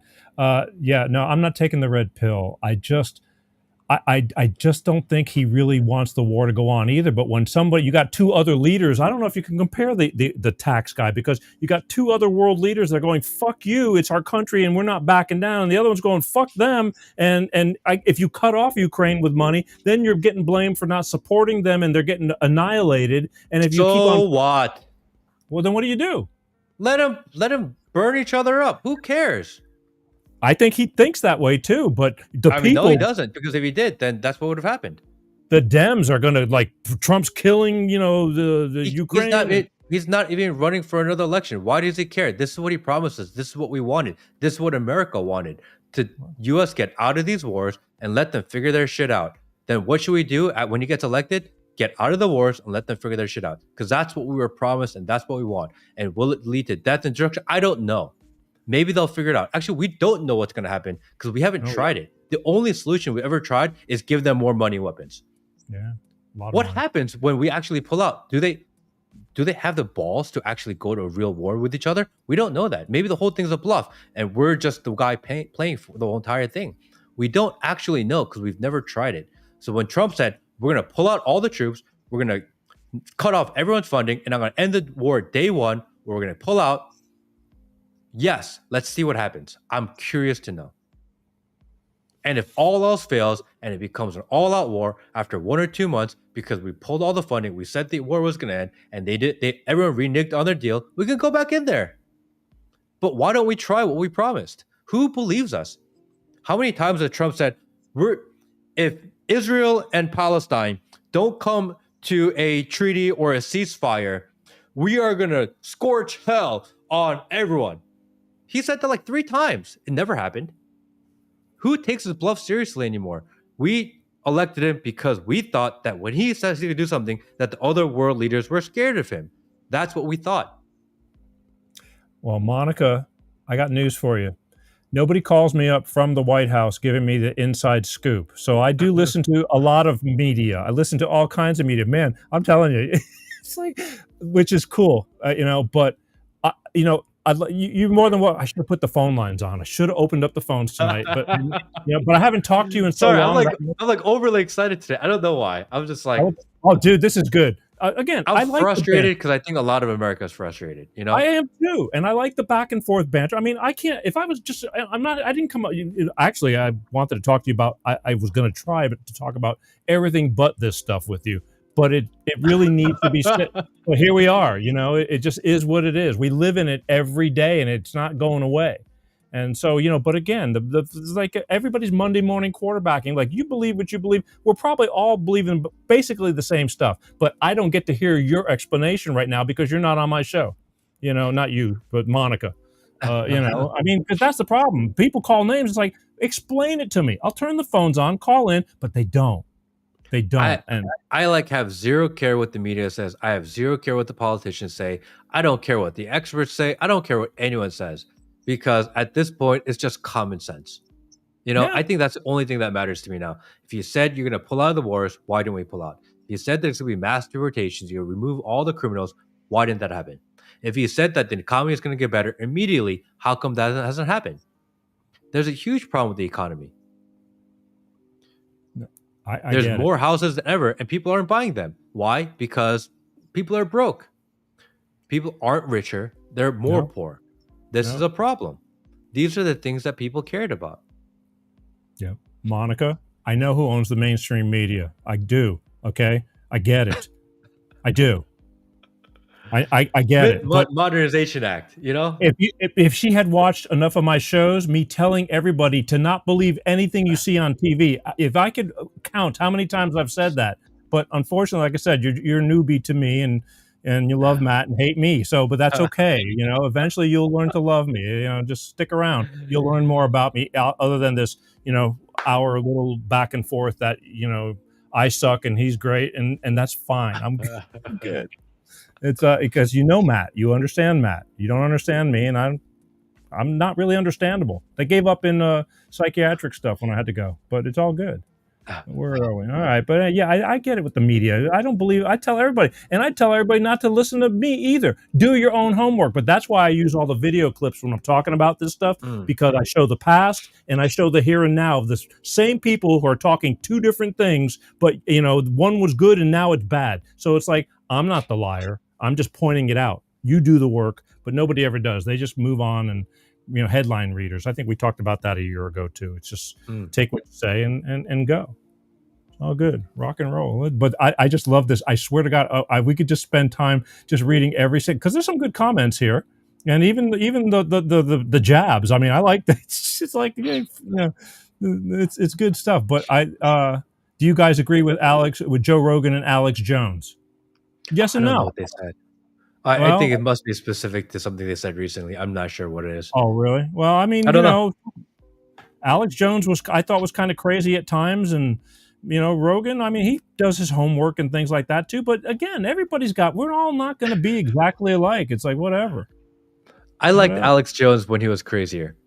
Yeah, I liked him when he was like shooting off the hip, and I had no idea what he was going to say. And I was like, oh, and sometimes he's right, sometimes he's wrong, but he said it with conviction. Yeah. I don't think he's the same guy that he once was. So and I don't pay enough attention any longer. I just happen by sometimes when I hear things. I think he's got that crazy rough scraggly voice. So I it's kind of like you want to listen to it because it's like, what's he got going on now? But I just take things with a grain of salt. Take a little bit from here, a little bit from there. Simmer it for a while before I spew it out, and then throw it out there and see what everybody's got to say. I mean, it's glad. I'm not expecting everybody to agree with me. Yeah, I'd love to hear, but the kick in the nuts, it's like, is that really necessary? Thank God I got my titanium cup. That's all I can say, because I like my deeper voice. But it's all good. There's some good. Alex Jones has access to what? Where we go? Had access to only insiders have. Yeah, he probably did or does. I don't know. But I've heard some stuff. I'm going, man, I don't know. You're talking some crazy ass shit, but who knows? Who knows? I think that whole bankruptcy thing really was hard on him because it's a lot of money, and they almost took everything from him. Yeah. And eventually, everyone's got a breaking point. Everyone's got a price, and I don't think he's as aggressive and willing to go down the deep, dark rabbit holes that he once was. I think he was right a lot. I think he's not right a lot now. And I think he's just aged out of it. They just beat him, and it's sad. He's not the same guy he was. But I don't know. Let him cruise off into the sunset. That's what I think. Speaking of My Pillow, I just that guy disappeared, and not that I say anything. When's the last time I don't even see a My Pillow advertisement on TV anymore. I heard he went down in flames as well. Oh, really? Fighting. Yeah, Mike Lindell. Mike Lindell. See, you got the other screen on. I heard that he went down in flames. Is going down in flames because that whole thing about him spending all his money on trying to prove the election fraud. Just they put the screws to him and just ran him down out of money. I mean, best way to break a person is just take all his money. I don't even. I mean, he was having some hard times, but he was still out there, selling his pillows and stuff. And $2.3 million in damages to Dominion. It looks like just happened. They just awarded him. He's got. I mean, they were asking for 62.7. Yeah, he just keeps on losing these law cases. A lot of legal fees. He's probably to pay for the other side's legal fees. Yeah, the lawyers make the money. That's all they do. But he was that vested in it and believed, and I got quite a few My Pillows. I got to admit, I got to give. I mean, he had a good story, and his heart was in the right place. But I don't even see him advertising. And I just recently heard through somebody, and they go, "Yeah, no, he's good. They broke him, and and his business is going down." And I just hate that because it wasn't an American-owned business. On top of it, yeah, and, they actually made good pillows. I like them. I do. I got all different sizes and shapes. I've thrown some away and got new ones. And they make good pillows. There's zero knock on the pillows. Phenomenal pillows. There you go. I don't care about all the other My stuff. But it was. I don't know. It just popped into my head as we're talking about these different people who really got involved. Who I think cared, and all of a sudden because I'm watching these. As we're talking about Rogan, they think Rogan. Look, you can say what you want about Rogan, but he's got a crowd, and he built that crowd. Okay, yes, he was known from other things, but you don't have to watch him. I mean, he was the first one to get away with 3-hour plus shows. You got to be dedicated to watch 3-hour plus shows like this one. It just Mike Lindell built his online name and reputation on the entirety of election fraud. And when Trump decided that it's not important anymore and that people shouldn't talk about it, and had the Republican Party stop talking about it and didn't want anyone mentioning it, he was kind of left out there to hang because he hung his career on that. And they just shifted away from the narrative altogether. And he was left in no man's land. And when there's no support, when there's no public support, when no one's thinking about it anymore, and he goes through all these courts, they're going to beat him because there's no public backlash for going after him. He got no support by the public when he was going through the court system because they hung him out to dry. He put his entire career on the line on the idea of election fraud. And middle of election season last year, they decided this is not something we're going to care about. We're not going to talk about. And they removed themselves and they separated themselves from anybody that built their name and reputation on election fraud. And that sucks because after 2020, 2021, 2022, 2023, a lot of us questioned the election. Yeah. And just like they did with Epstein, on the turn of a dime, they said, actually, we're not going to think about it anymore. Don't talk about it anymore. And a lot of the countries stopped talking about it. Who mentions election fraud any longer? Nobody. I see where they were on Trump about it. It's like, all right, quit kicking the dead horse. That's in the past and this and that. Make sure the new election doesn't get. That's not true though. For the last 3 years, you told us that the election was rigged and stolen. That is a very serious accusation. It is. You're talking about the entirety of the voting process. So either when you get elected or while you're getting elected, you need to prove that now. He has all the ability to prove that out. He doesn't want anyone thinking about it or talking about it. Why? What happened? For 3 years, 4 years, we were told this is the biggest issue in America. Why don't we get closure on that? We're talking about something that you can't trust the election system any longer. Why do we refuse to acknowledge that problem? This is this is something that actually needs to be dealt with. We were told for 4 years that the election system is rigged and broken. And as soon as a person who said that to us and told us that and made us believe that, as soon as he gets into office, nothing. So were you lying to us the entire time?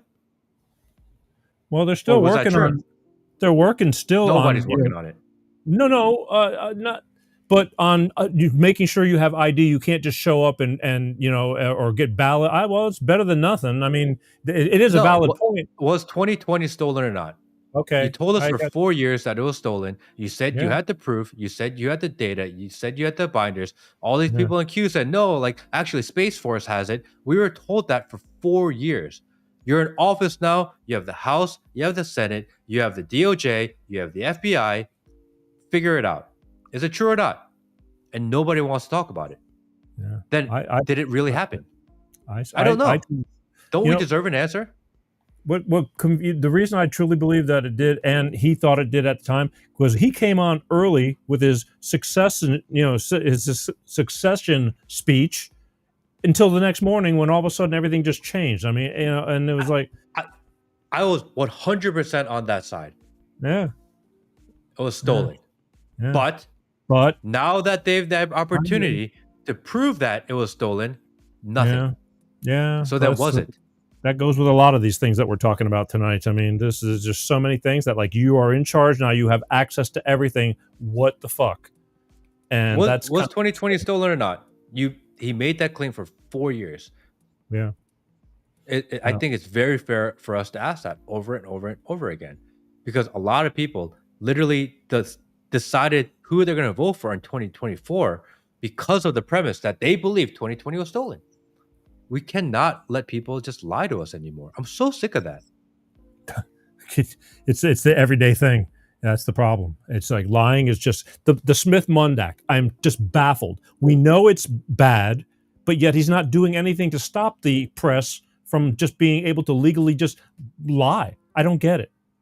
Because they used it in 2020. They used it during their election. Obama's the one that made it. Or the one that amended it. They've been using it for how many years? Why would you? People, when they get power, they never do anything to give up their power. So it's a problem when the other side has it. Yeah. You're like, we gotta move it, we're gonna move it. But then as soon as you get in power, you're like, oh yeah, now that I can use it, I'm gonna remove it. That doesn't happen. This is a problem too. Like, there's so many problems. If they wanted to make America great again, the first thing they would do, or one of the things they do, they repeal it.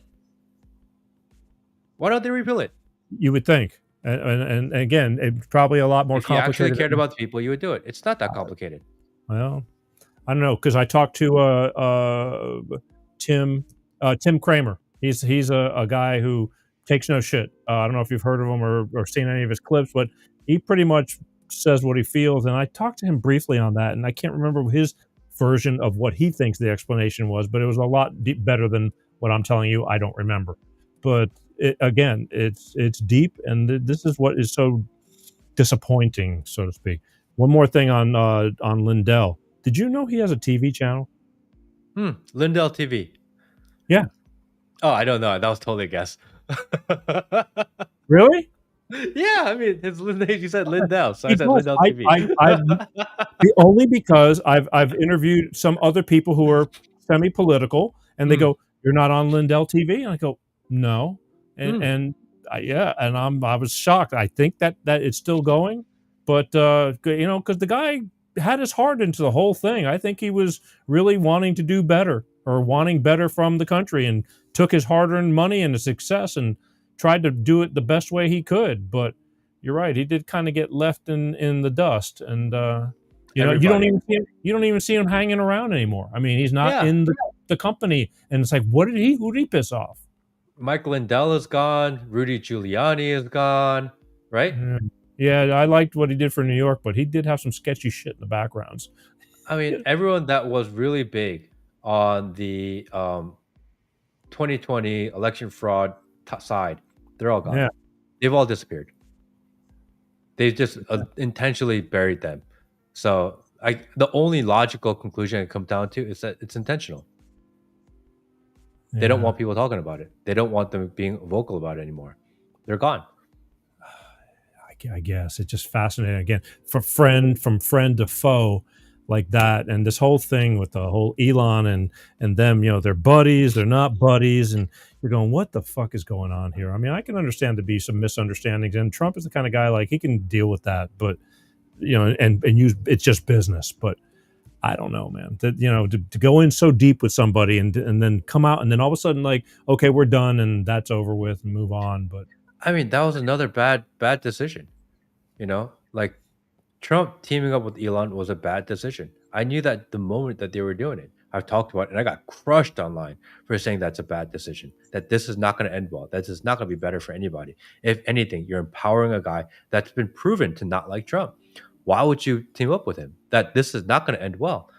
And I saw that. A lot of people saw that. Why didn't you see it? Why didn't he see that? He campaigned. He's around him. I know. But he didn't need him. He would have won anyway. Well, again, they all, and Elon don't need Trump. I mean, vice versa. And he went against the grain. He pissed off all the lefties, and they started burning his cars, just to support Trump. That's what I don't. Oh, again, he just got a $200-300 million government contract for his AI company. Like they took care of him. Okay, well, I get that part too. And they were saying, well, he's fine. His electric car. No, he's always going to be fine. That's the whole thing. He'll never not be fine. He got all of conservative onto X during the election cycle. He got his numbers up. He got to take X and put it under XAI and got a huge valuation and got a bunch of investors and got a bunch of contracts. And people are like, oh, look how much he's sacrificing for Tesla. You don't give a fuck about Tesla anymore. Tesla's like a backwards, old, antiquated legacy company. They don't care about that. Their AI company is what they care about. They're looking for an excuse to wind one down so they can move all their assets to the other. I just think that one thing that came out of his mouth was actually, I thought was correct. And he was not blaming the people for burning those cars. He was blaming the people for putting the thoughts in their heads to burn the cars. Again, media propaganda. how many Teslas really burned? What'd you see? 5? No, okay, but five cars over and over again out of hundreds of thousands in the country. But they created the hatred, I guess is what I'm saying, for that moment, for that month, for the, hatred of the month club, whatever. They put the impressions into these people who took it to to where they want. The whole psyop thing, the whole thing. I mean, you don't think they put that in people's minds intentionally when they showed the image of Elon's Cybertruck in front of Trump Tower on New Year's Eve burning so the whole world can see that? You don't think they intentionally implanted that in people's minds, that that's a possibility? If you're mad at Elon, you're mad at Trump, you burn a Tesla. You don't think we've been imprinted with that image already intentionally? Because that's what happened. New Year's Eve, biggest news story of the entire world is this Cybertruck right in the middle, perfectly staged and perfectly angled with the sign Trump burning. We all saw that. And then when Trump and Elon fight, what happens? People burn Teslas. When people get mad at people burn Teslas. They told us to do that. They gave us the imagery to make that idea a possibility. They did that in the most high-profile way possible, which is on New Year's Eve, where that would cover the entire news cycle. They put the Cybertruck in front of the Trump sign, and they burned it on fire, and they got the pictures. They said it drove itself. The guy was already dead. It doesn't make any sense. The whole story didn't make sense. It didn't, but that's what happened. That's what I'm saying. It's like all of a sudden now you got people dying or murder or bodies. Sean Ryan, right? Had that guy come in and you saw those interviews. Were you on Sean Ryan? I interviewed him. Okay, yeah. Okay, I knew that you had some correlation with him, but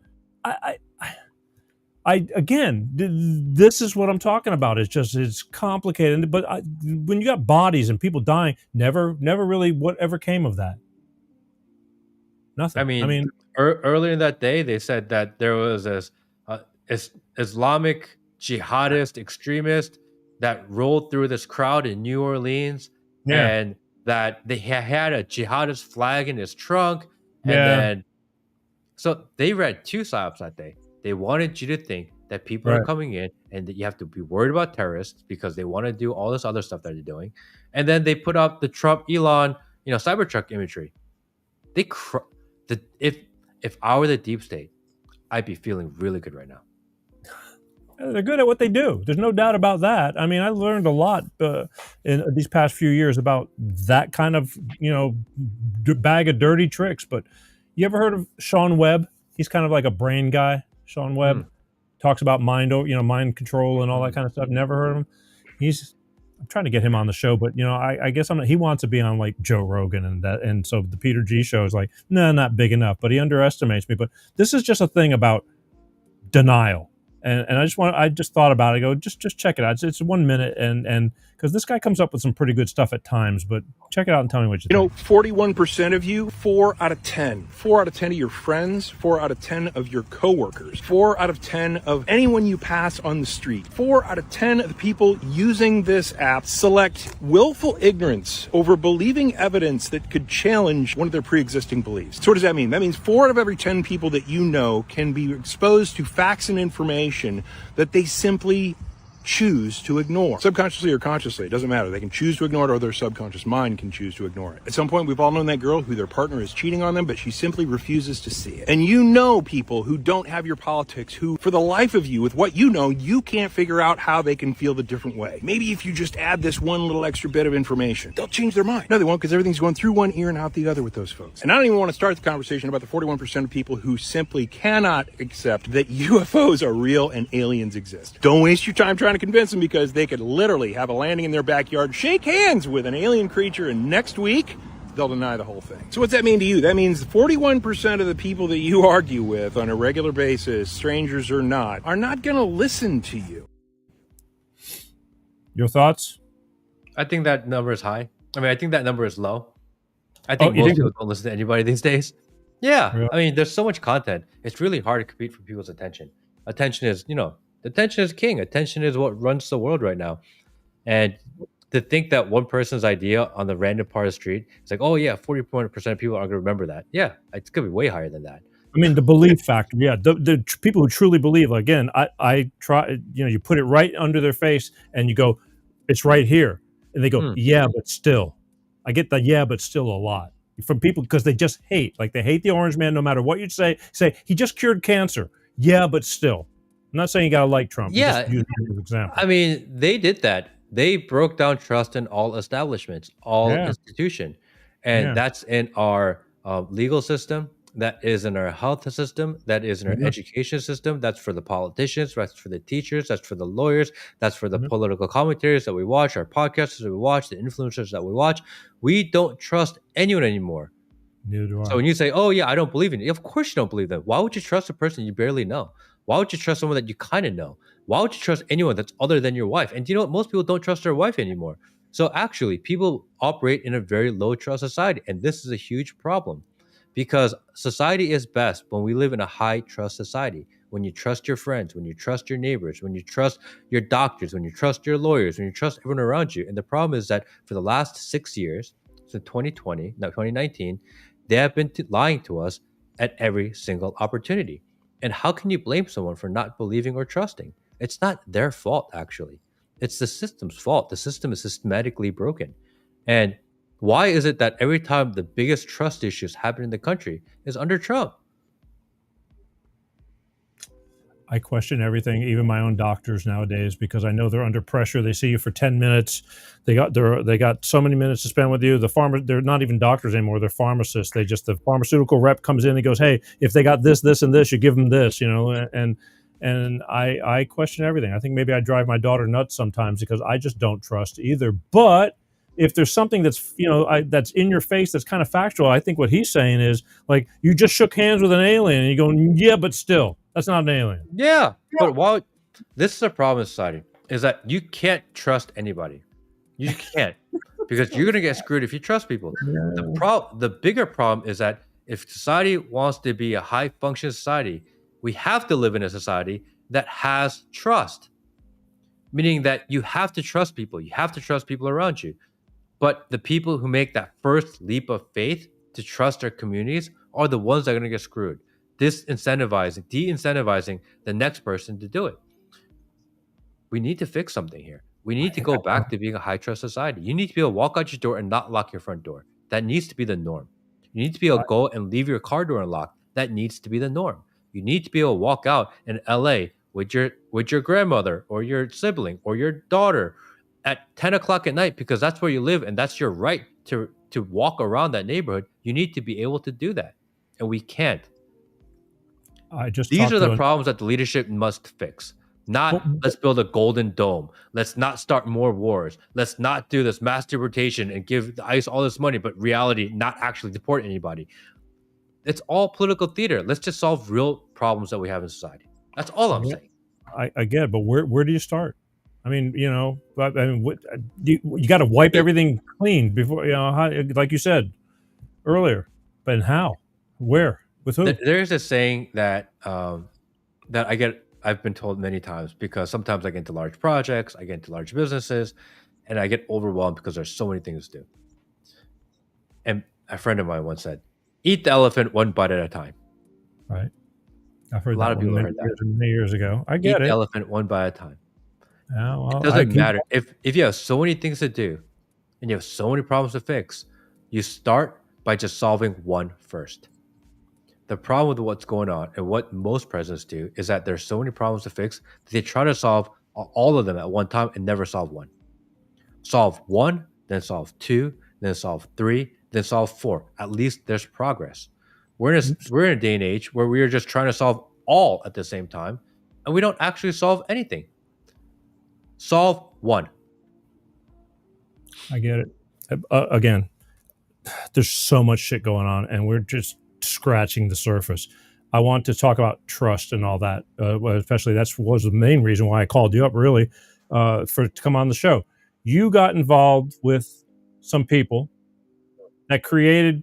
I mean, this drives me absolutely friggin' nuts. Tell me if I'm on the right track. About everything, you think about something and you're looking on your phone and then before you know it, like auto insurance or something. And then there's 9 million auto ads and you didn't even touch a button and it's showing up every place you turn around. Tell me about who you hooked up with to secure your own internet privacy. So one of the most private things you have actually in your life is your browser history. Because we live in a digital age and we watch and consume and we research and we read and we share online. The problem with what you have right now is that when you browse the internet, which most people do as your default, the ISPs, the technology companies, the browser companies, the website owners that you go on, they have your information. They know exactly what you're doing. They know who you're talking to. They know what you're looking at.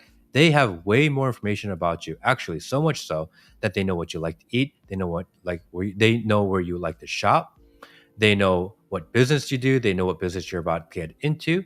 They know who your friends are. They know who your side chick is. They know what you're going to buy your side chick for her birthday, and we're going to take her on dinner. They know what your kinks are. They know everything about you. They probably know you better than your best friend. And we give all that information to foreign countries. And this is a huge problem because privacy is freedom. If you give all your information to foreign companies, to foreign countries, to foreign tech companies, to US tech companies, to foreign governments, to US governments, that's not private any longer. Privacy is the right to selectively reveal oneself to the world. All your data belongs to you and only you, and you should be the one that gets to decide what information you share. And so we got into the VPN game. And the traditional legacy VPN operates the same. Every single VPN in the world operates the same. Is that you have to trust that this company, usually based overseas, that has access to your activity, to your data, that they will never sell, trade, lose your information. You have to trust that they will never backdoor your information. And this is a fundamental problem because in 2025, we know that's bullshit. They will lose, sell, trade, compromise your information every opportunity they get, intentionally or intentionally. So we built a brand new VPN where it is impossible for us as a VPN provider to see your activity, to see your data. If we don't have it, we can't compromise. If we don't have your information, We can't backdoor it. We can't give it up. And we think that this is going to change the way that privacy is done in the future and forever. It's something that we're really positive about. It's starting with a VPN. So how do we anonymize your traffic within a browser setting and the internet as a whole? But eventually we're going to roll out to actual privacy browsers, to roll out to how you interact with AI. I think privacy is freedom. Privacy is how you're able to have the ability to organize, the ability to communicate, the ability to share ideas with people that maybe they don't want you to share with. If you have no privacy, none of that is actually possible, which is why they're normalizing the idea that you don't deserve your privacy.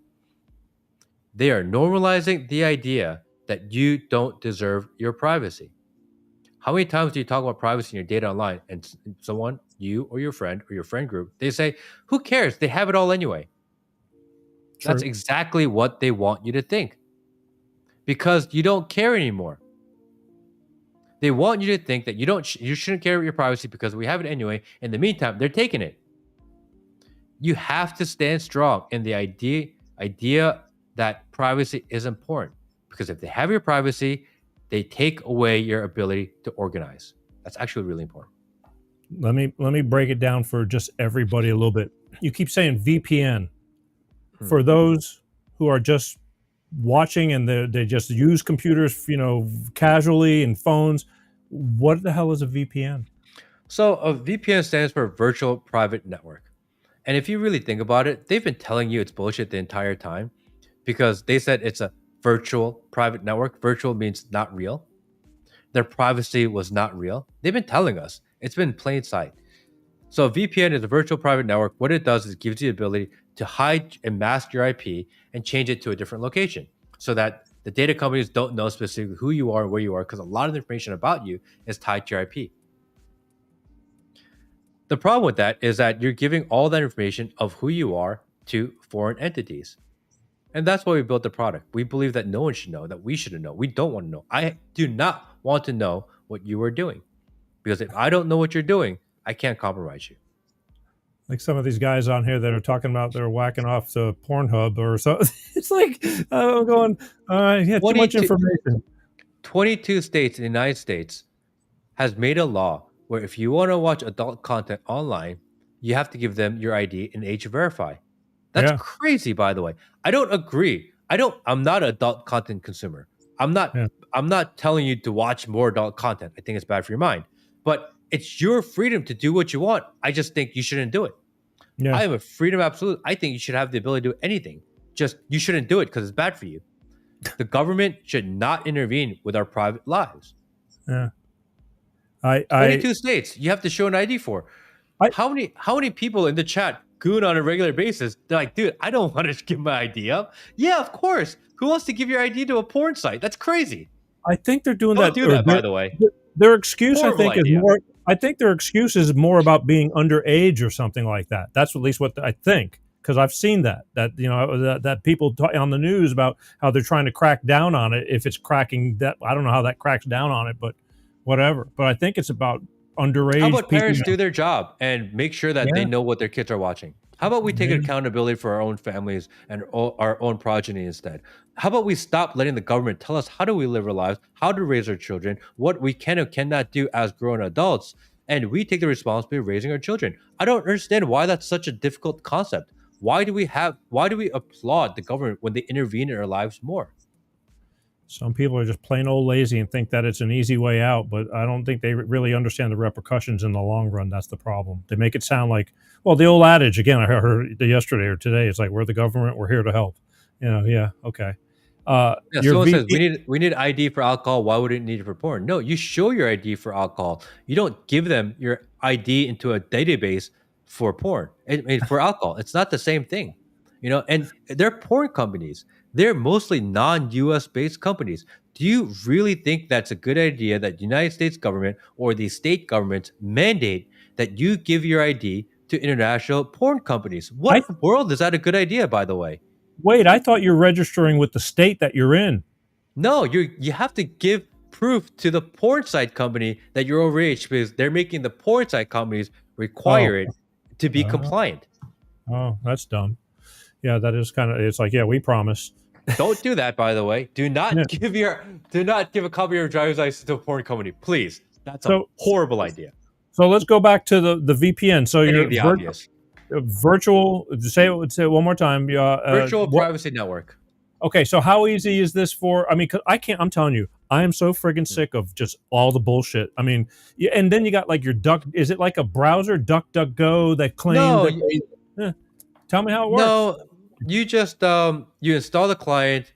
You sign up online. You install the client. You log into the app, and it runs on the background of your phone or your desktop, and it just masks your IP. So you can choose which server around the world that you want to connect into, and then no one can know exactly what you're doing. Okay, so then let's get into this. You're talking about trust, and you say that, hey, we don't trust the ones that say that we're not looking. Why wouldn't people want to say that same thing? Well, how do we know we can trust you? So that's exactly the problem that we were trying to solve, is how do we remove trust from the equation? Because trust-based technology companies are legacy. They're traditional. They're a dying dinosaur at this point. Zero trust is the future. So how do we create a zero trust architecture for a VPN? And what we do is we route all the network traffic through a hardware secure enclave. They're basically these cryptographic boxes that are within certain processors that are used for very confidential signatures, banks, etc., highly security audited because of the level of sensitivity that they process. And we just figured out to take something that was for key confirmations and how do we run network traffic through. So even if you get root access into a server, you can't see inside the box. We ourselves cannot see into the box. We can't correlate any of your data. It's just a very different way to do it. And we think that this standard will also be implemented into things like messaging. There's so many use cases because the reality is that some tech companies, if they're privacy companies, they don't want to know your information. They're just forced to. Okay, because I mean, everything's gotten very complicated. I see this whole AI thing.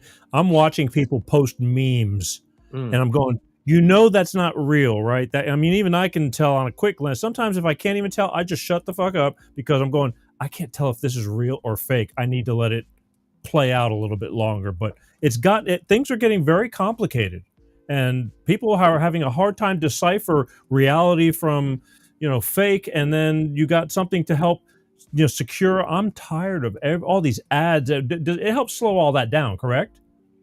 I mean, it'll help target you because they won't know exactly who you are. But the reality is that you have to choose your reality. It depends on what you want to use it for. So if you're going to scroll Facebook, you're actually agreeing to give them all your data. Yeah. You actually didn't have a choice in that matter. You agreed to do it.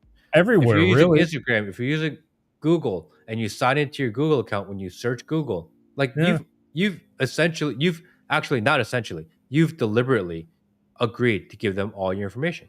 Amazon. If you want to search the internet and you want to navigate the internet in a more private manner, then it's the first step of many that you need to be as private as possible. You have to be the bearer of your own privacy at this point. You can no longer trust technology companies to do it because they're incentivized to get as much data from you as humanly possible. And if you want to stay off the grid even a little bit, or you want to stay out of this Palantir style tracking system that the government is running out, you have to protect yourself. And the VPN is like the first layer that you need. And on top of that, depending on the level and the deepness of privacy that you want, you start with the VPN and you start building on top. So a lot of VPN providers will say, oh yeah, you need a lot of things. So here, take this one and we'll add all these things for you and package it. The reality is that's a very not private way to do it. You have to have them that work. You can't have them overlap onto each other. So you have your VPN. I think we have the most private, best one in the world. I really do. It's the most, for sure, 100% the most private one in the world. And then you get other tools depending on use cases that you add on.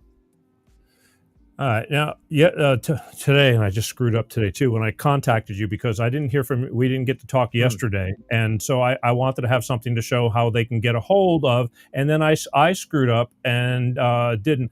Tell me, so I had this from yesterday. I hope it's good enough because I didn't log on to where you told me to get information. Is this how they can all get a hold of the app to help secure all their devices?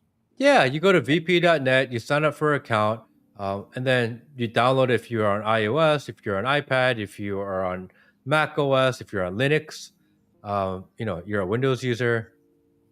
So it you works just for download the everything. app and it works for everything. I have, I think, 6 devices that I rotate through because I'm in the tech space, so I have a lot of devices, Yeah. and I just put them on all of them. I actually run it all the time. Right. Well, and no more difficult than normal. It's just running in the background. You don't even know it's there. Yeah, you just run it, you turn it on, and depending on where you want to be, you can move around if you need to. I rarely do. I just kind of click to whatever is closest to me, and I just keep it on. I think privacy is really important, and more than actual privacy, because privacy is important. The idea of privacy is even more important because No, if people stop believing that they deserve privacy, they're going to take it all, and once they take it all, your opportunity to organize and fight back goes away. That's what I felt was going on these past 4 years, and that's why I was, concerned. I was hoping we were going to have a better way because little by little they just keep taking away things from us. And I'm going, you don't realize the direction we're going, but the computer stuff just drives me nuts because I used to make fun of a few friends of mine who are really low on the radar, and I'm going, dude, you are so paranoid. Who gives a shit about you to worry about your stuff? But at the same time, I do get it. Information's information.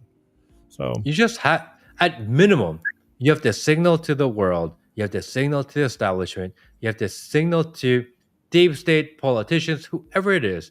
You have to constantly signal that privacy is important. It's actually one of the most important things out there because, again, if they take it, you lose your ability to organize in the future. How do you organize if you not have an ability to privately and confidentially communicate? You can't. That's why they're always coming after it. That's why they normalize the idea that you don't deserve it.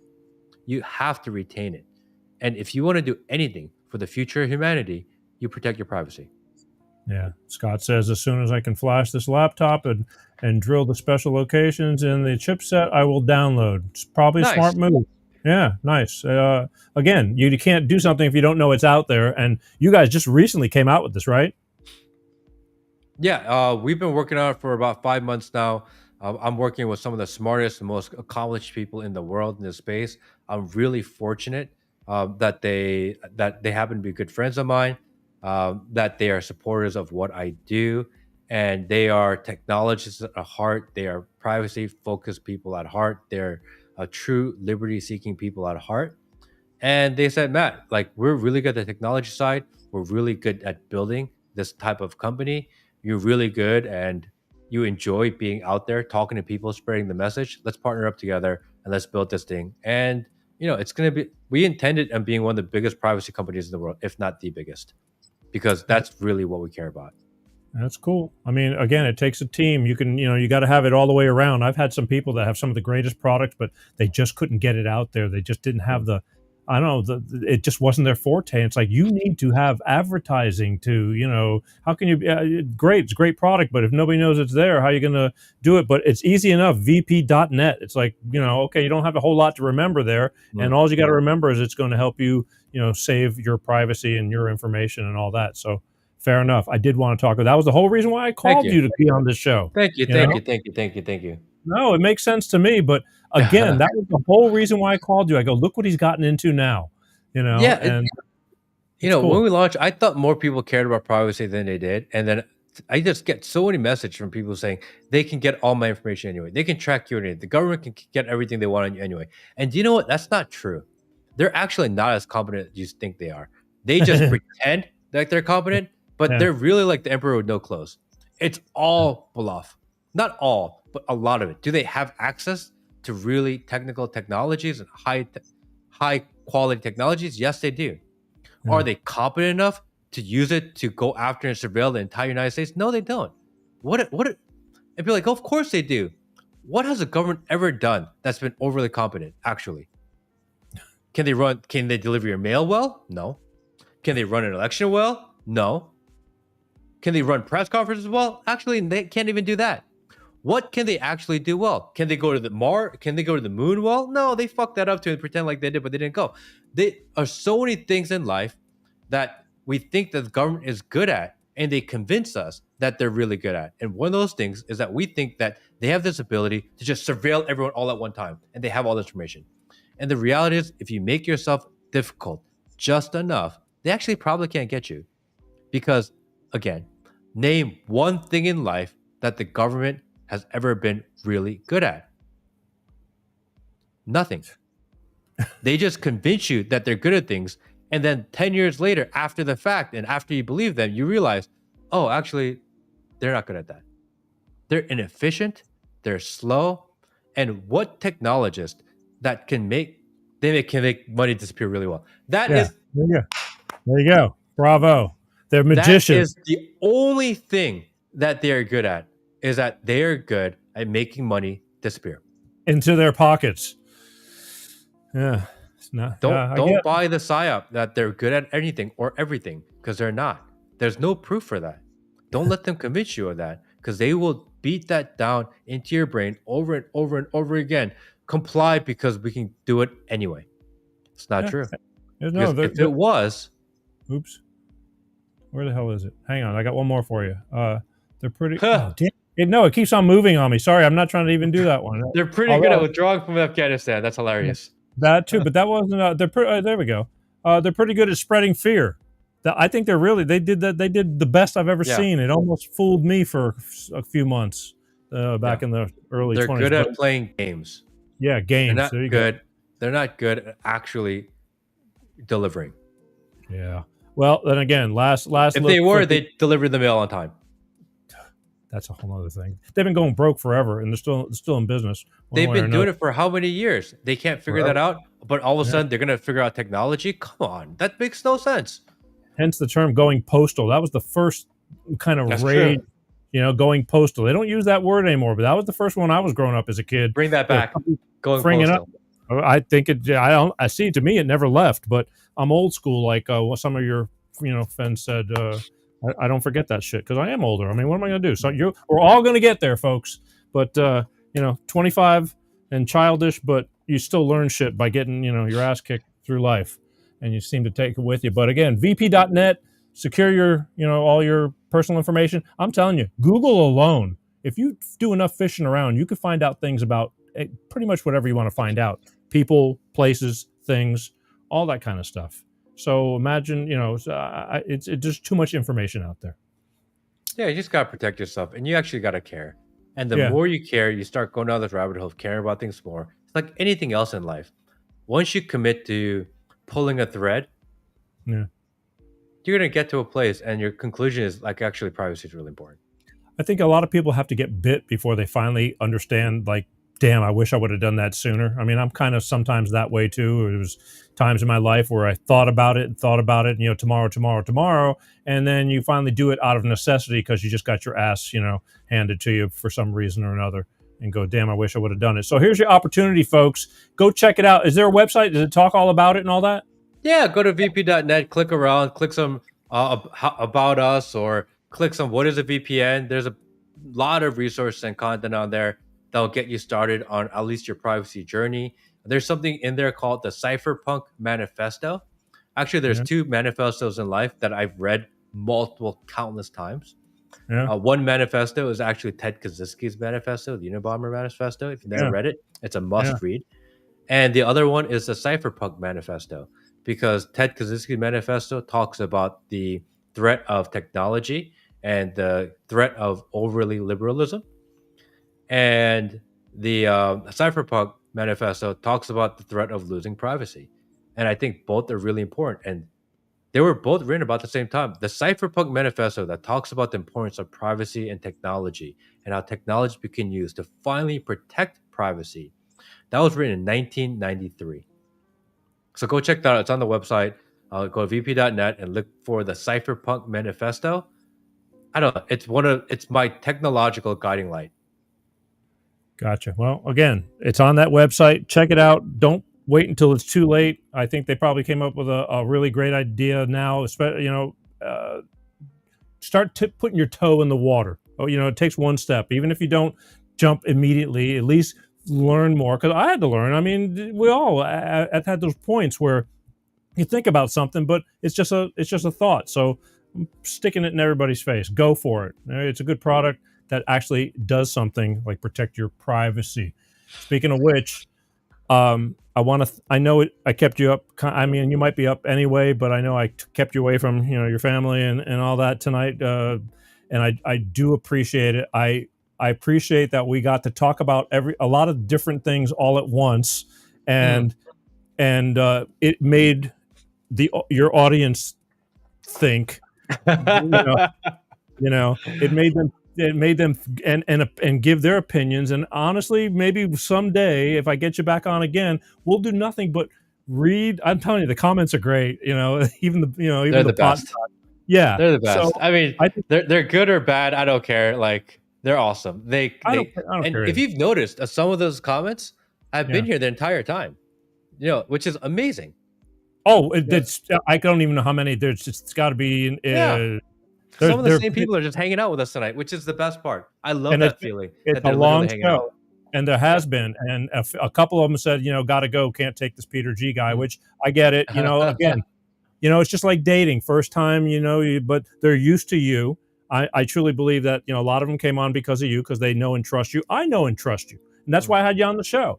But thank you. Again, I don't think if I was exactly like you, it's like, what's the point of me being on the show with you? So burn it all down. Damn the man. The sandwich is broken, and power to the people. Why not? It's all good. Look, it's all good. I just say, do no harm. Just be a decent human being. I'm just maybe getting a little bit softer in my old age, and I just give a shit. We have kids that need to grow up into a world that you want to see them, be in a decent world. And that's a big deal. That's I think it changed me having my child, and I don't know what it did for you, but I mean it was an instantaneous mindset difference, and that I've carried with me and gotten more and more involved in worrying about or caring about what's important for us growing. I swear when I did this show, I said no politics, no religion. I guess I was wrong. I feel it's that important. We're in a day and age where you just have to question people and you have to hold people accountable. That's actually the only thing that I'm thinking about these days. How do you make sure these people are held accountable? Yeah. Because it is psyop after psyop. It is bot war after bot war. It is propaganda versus propaganda. Nothing on the internet is real. Everything is manufactured. Everything is trending artificially by force. And the only thing we can do is encourage each other to think freely, think for ourselves, question narratives, and hold the people in charge accountable. It doesn't matter if it's your side or not. If Kamala won, we'd be talking shit about Kamala and we'd be pressuring her. If Trump wins, we need to give him the same treatment.